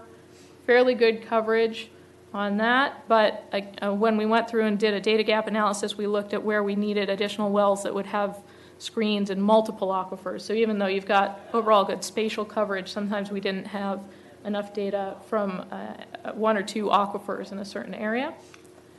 And Las Posas, here's the same thing. So this is a lot of circles on that, right? A lot of wells in the Fox Canyon aquifer in Las Posas. And then looking at data gaps. We can talk about data gaps in a number of ways. First of all, when we're talking about water levels, we need to be able to monitor water levels since so many of our thresholds are tied to water levels, right? That's critical for us. So we need to make sure that we've filled any spatial gaps, distribution with around geographically, particularly looking at interconnection between basins. So looking at that flux between basins, and also any gaps in timing. So one of the things we identified was that we needed to narrow the time in which water levels were measured so that you could say in a 2-week period in the fall of any given year, this is what the aquifer looks like. So you want a narrow time snapshot as well as a wide geographic distribution. Subsidence monitoring is only recommended, again, if we start hitting those water level targets. Shallow groundwater monitoring, we've talked about those specifically to where we may have to investigate groundwater or surface water interaction. Surface water and stream gauges, there may be a need for some additional measurements looking at lower flows in the streams, and then looking at aquifer-specific water quality. These maps are in the GSPs. I'm not going to dwell on these, but these are some of the proposed areas in which additional water level monitoring wells would be identified as being useful. We recognize that's a lot of wells. And so there has to be a determination made as to which ones are most necessary in this process. Again, here's looking at Pleasant Valley and additional potential well sites to eliminate data gaps in Pleasant Valley and in Las Posas. This, I will say, there have been additional wells added since the GSP as potential sites across that Somas fault based on some of the modeling work that's been done by Callejas. So here we go. This is, I think, maybe what everyone was waiting for. This is the second to last slide. What are the next steps? We talked a lot about today the existing board goals and whether or not the board would like to re-examine those goals in the context of Sigma. So reaffirming, modifying, or adopting new planning goals relative to those ones that were previously adopted on October 28, 2015. Indicating that use of the water levels as a surrogate, even if we're talking about water quality, is that acceptable, relative to seawater intrusion, using those water levels as the surrogate indicator across basins. Using that interbasin coordination agreement to address seawater intrusion and other sustainability indicators. Is that the direction the board would like to go? Affirm or modify the draft sustainability indicators with undesirable results. And that gets back to the discussions we were having with groundwater quality, right? Looking at those checklists. Where have we proposed measurable objectives and where haven't we? And then looking at the appropriate future risk scenarios to direct the future modeling. So, length of droughts, type of conservative or less conservative estimates, the range of estimates that the board would like to see modeled in future scenarios. Once that's happening concurrently, of course, we're still in the public comment period, so Once those comments come in, staff and DUDEC will be reviewing those comments on the sections of the preliminary draft that are out right now. We'll have to come back and there will be board decisions on significance and unreasonableness for the sustainability indicators based incorporating the stakeholder feedback on what we know right now, and also board direction on the projects that need to start being incorporated into the modeling. And now you're going to see two arrows going back and forth from that, because this will be a bit of an iterative process. Once those decisions are made, then the modeling scenarios can actually be conducted. So we'll do the future modeling, and then once the modeling happens, there could be a reevaluation of what are these undesirable results and what have we identified. So now we've got those two arrows on the other side of this slide, right? United and Kiegas will be running the future model simulations, evaluating the results, and determining what these results look like as far as production from the aquifers, right? What are the production rates we're talking about? There's going to be interaction with TAG during this time, interaction with staff and with DUDEC. And then as these results come in, there's going to be back and forth interaction with the board. Eventually, when that is finalized, then DUDEC will prepare the sections of the preliminary draft that haven't been prepared yet, right? These ones that are dependent on the future scenario modeling. That'll be incorporated. It's our understanding right now that there would be additional time, the board would allow additional time for public review of the sections that haven't yet been released.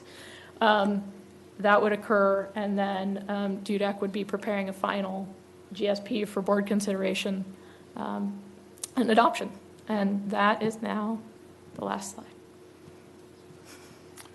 Jill, why don't you go back one slide? All right. Under the board decisions, are those items that you want us to give you answers to today? No, not today. You No. sure? That's all right. That's all right. Right now, I'll just write them down. Would that work for Is that- you? No, not today. Those are upcoming board decisions.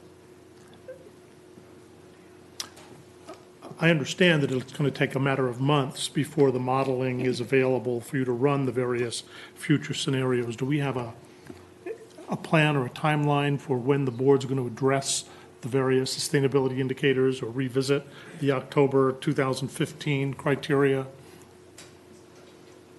Not yet. I've asked for a schedule from staff on what they think is going to happen, so we'll be presenting that to you soon, probably April meeting. Okay.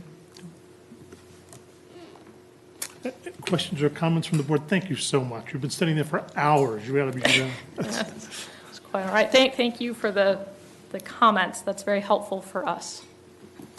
Questions or comments from the board before we open it to the public? It was a good presentation from my standpoint. Thank you. Thank you. Thank you, Jill. Any questions or comments from the public about the presentation you heard today?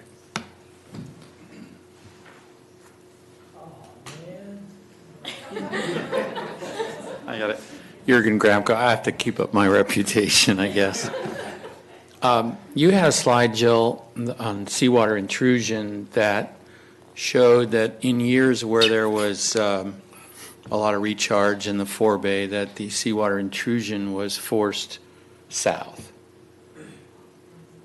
And was directed to the south. So we've heard from time to time, and I can't tell you who the experts were, that once you have seawater intrusion, that it's difficult to force back. Somewhere along the line, I've heard that it takes 4 gallons of fresh water to push out 1 gallon. I have no idea where that came from. But your slide showed specifically that the seawater was being pushed south. So my takeaway, and I just want to confirm this, is that seawater can be abated if we get sufficient recharge. Can I try one? I was thinking that same thing. You might be able to push it into a place that has a depression a lot easier than you could push it back out into the ocean. So I want to add to that question. Is that in fact why it could go one way versus not back out into the ocean? if you don't mind me piggybacking on your question. You can take part of the blame. There you go. I think on the map he's referring to, there is a depression still in the south. So yes, it would be easier to push it into a groundwater depression than it is back out to the ocean. But there's still flow in the north part of the Oxnard subbasin out to the ocean. Flux, if you want to call it the way, because the aquifers actually don't just stop right on the coast. They do extend. So what the model's showing is flux in or out. It's not always necessarily seawater. It is along the subterranean basins, though. I mean the canyons. So in answer to his question, yes, it can be moved, and we have evidence of it moving. Yes, it can be moved. And then in addition, you said because the trough is there, it's easier to move it towards the trough. Generally, yeah. Okay. It seems like somehow that should, well, actually, that's all in the same basin. It's all still in Oxnard, though. Right. Never mind. Thank you. Anyone else?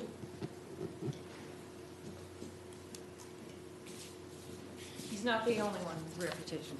So, hi, I'm Terry Farrell. I have property both in Oxnard and in Las Posas. And to question a couple things. On seawater intrusion, you talk about the net.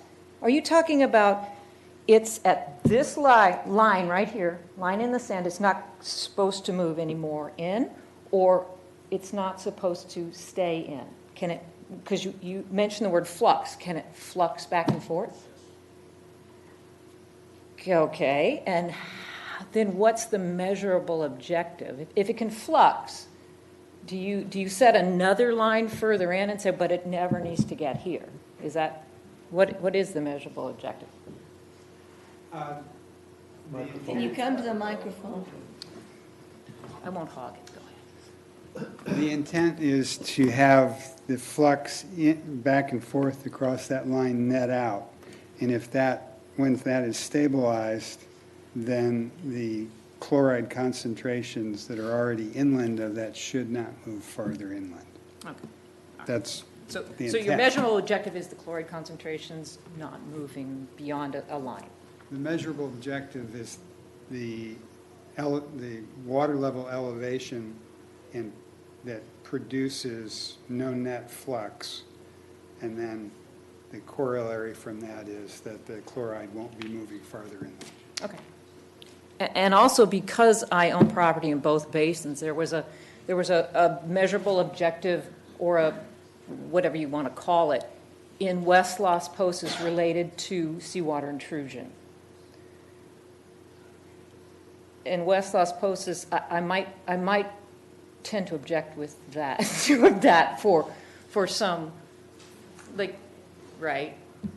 Right, I'm and awful far away. Right. And so, again, to be clear, there is no direct seawater intrusion in the West Las Posas Basin. However, both according to DWR and the SIGMA guidelines, as well as the overall objectives of the agencies, right, that the management of the basins has to be coordinated in a way that production in West Las Posas doesn't make it so that Oxnard cannot meet its seawater intrusion measurable objectives. So, And what is the measurable objective to that? Like how are we going to know that? So that's in Oxnard, the measurable objective is 6 feet in the upper aquifer system, but in West Las Posas, that actually has to be determined under these future modeling scenarios. Got it. So you will have a water elevation? Yes, More or less. that's the intent, yes. Okay. And one more thing, and this kind of drives me crazy every time I hear it, so forgive me, but when we talk about land subsidence, and that came early in the slideshow, where you had some data from 1940 to 1980, I worry about that. I worry about data, technological data from 1940, because I don't use my party line rotary phone records anymore to figure out my new phone. So I would be very, very cautious. First of all, when you said in the Oxnard Basin, you might have had 3 feet. what was the error bar there? And, was it grading? Was it lawn at Jurgen's place? How much difference do you get? You get a lot of difference based on some other things. So I'd be very, very cautious to set a lot of measurable objectives about land subsidence, because I think we don't have good data on that. That would just be my comment on that. Thank you.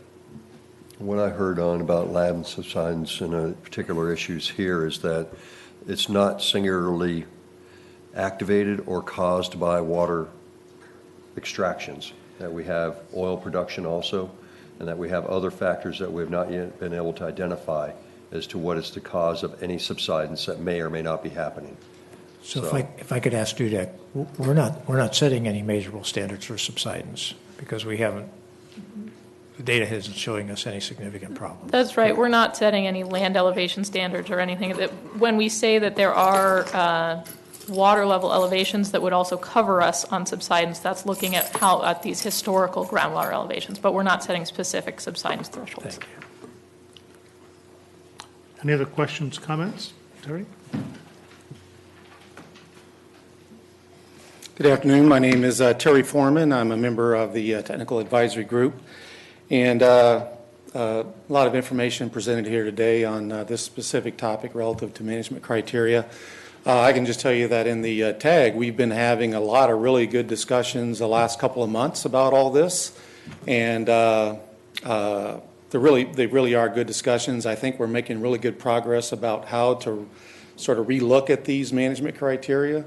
I think, as Jill has pointed out, what she's been talking about is what's in the GSP, not necessarily what's been evolving since the GSP. So there's been a lot of work, and I think going to be some pretty significant changes in things as we move forward here.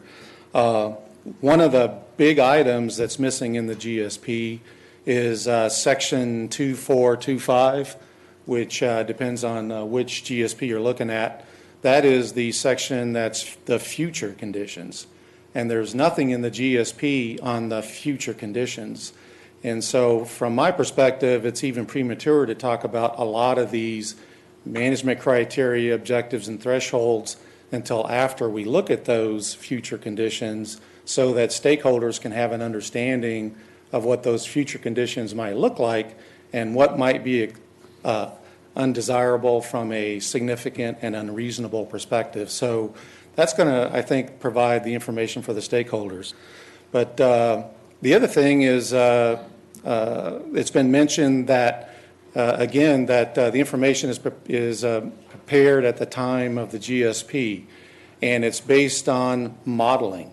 And that's sort of not completely the case. There is some modeling work that's been done. There's been work independent of modeling.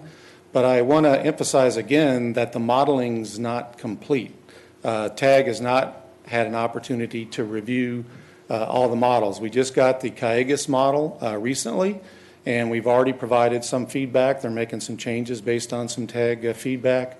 United's model hasn't been released yet. We've had a couple of workshops on it. We've got, at least I've got still lots of outstanding questions, and we've been getting variable information, and as you look in the GSP, you'll see there's different values being used.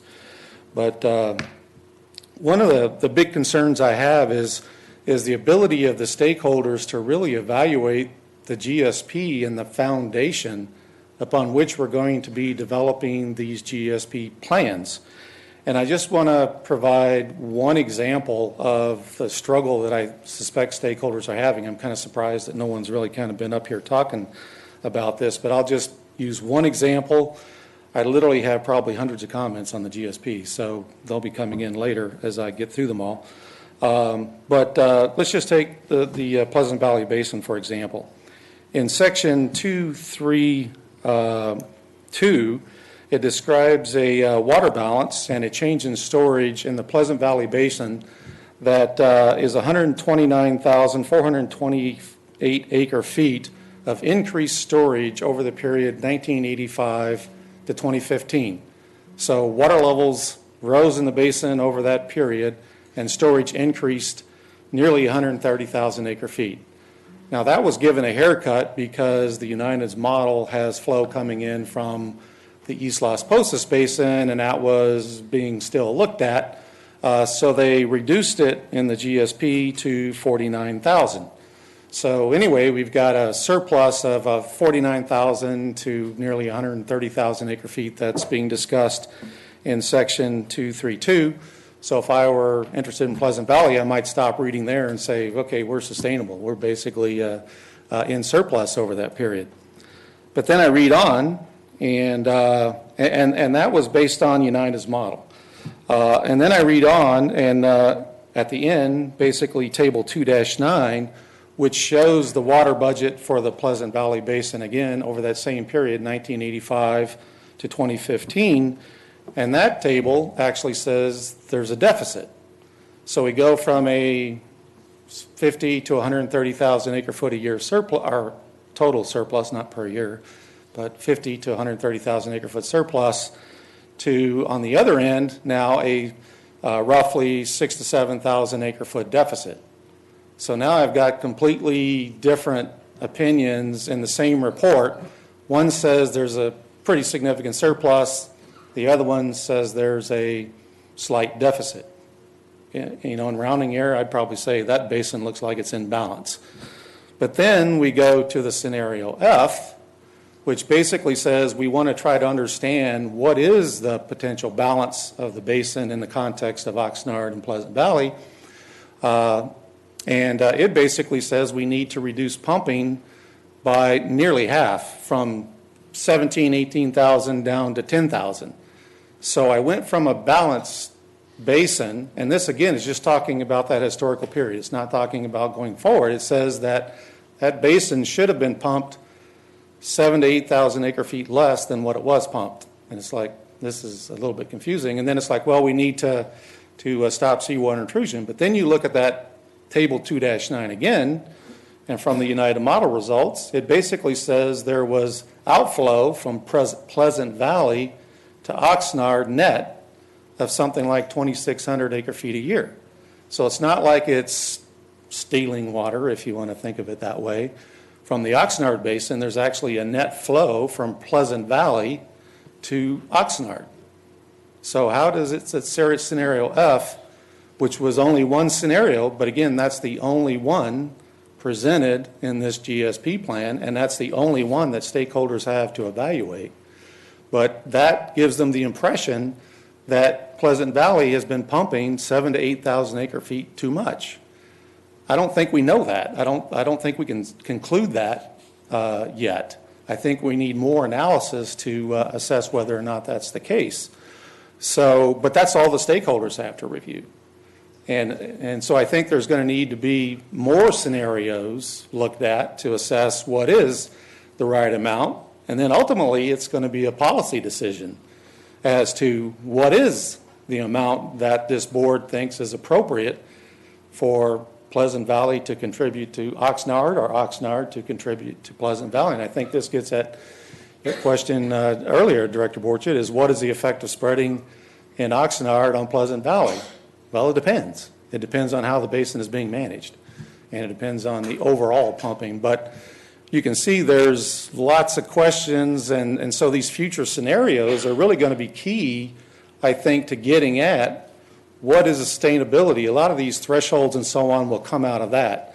So I think we kind of get lost for looking at the trees and forget what the forest is, which is really what's the yield of the basin over the long-term horizon, and how that all interplays. So there's just not enough information here. I couldn't recommend to the people that I represent on the tag to endorse what's here, because there's still a lot that needs to be worked out. And I understand it's preliminary draft and all that, but we've got to work through some of the foundational information yet before we can move on to evaluating those scenarios. And again, we're having great discussions in tag, and a lot of work that's yet to be done. But right now, the stakeholders have GSPs, and I could talk about the same thing in the Oxnard Basin. There's inconsistencies there too. So I don't know how the stakeholders sort that out. I think we're going to have to need to help them.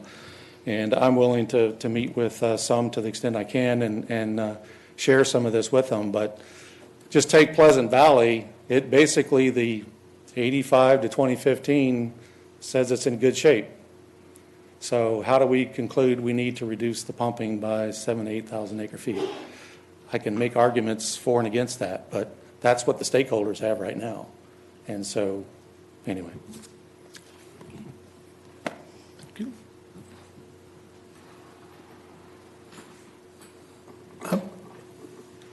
I know this issue's been brought up before, it's been answered before, but I'm just going to ask for a quick, short answer. Can anybody address that gap between 85, 2015 at one point in time being represented as being a big surplus and then being a negative, and why we're calling for a reduction in PV at this point in time?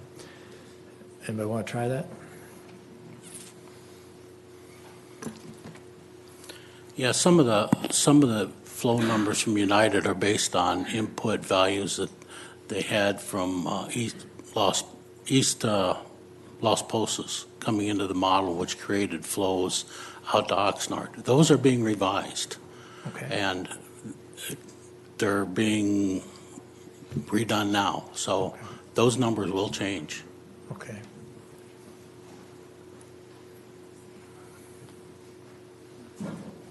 First, let me agree with Terry that we do need to run, these scenarios in the future, and those will determine what the future yields are with the future conditions that the board agrees on.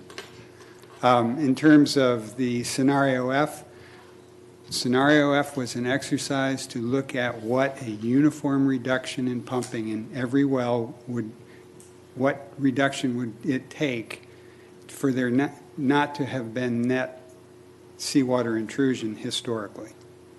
So a really different thing than saying what the historical yield was, and it doesn't take into account pumping being different in different areas of the basin and pumping being different in the upper system versus the lower system. It was just a simple, what if we just reduced all the pumping to, prevent seawater intrusion historically. Thank you very much.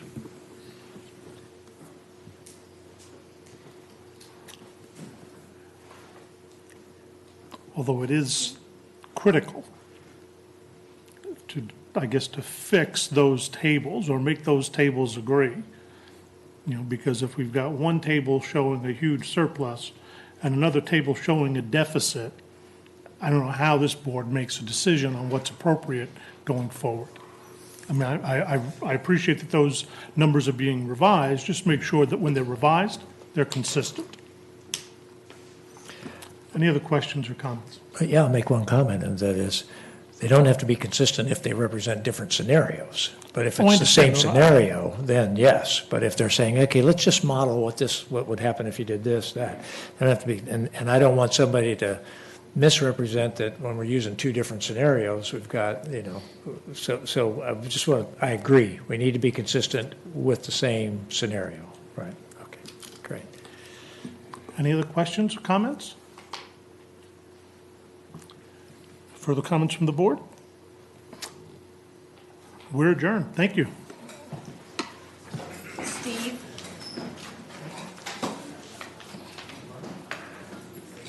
You weren't here. You got to see my.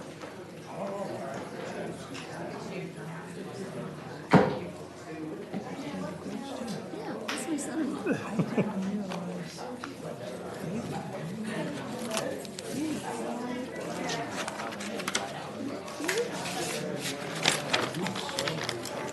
Showing those to everybody.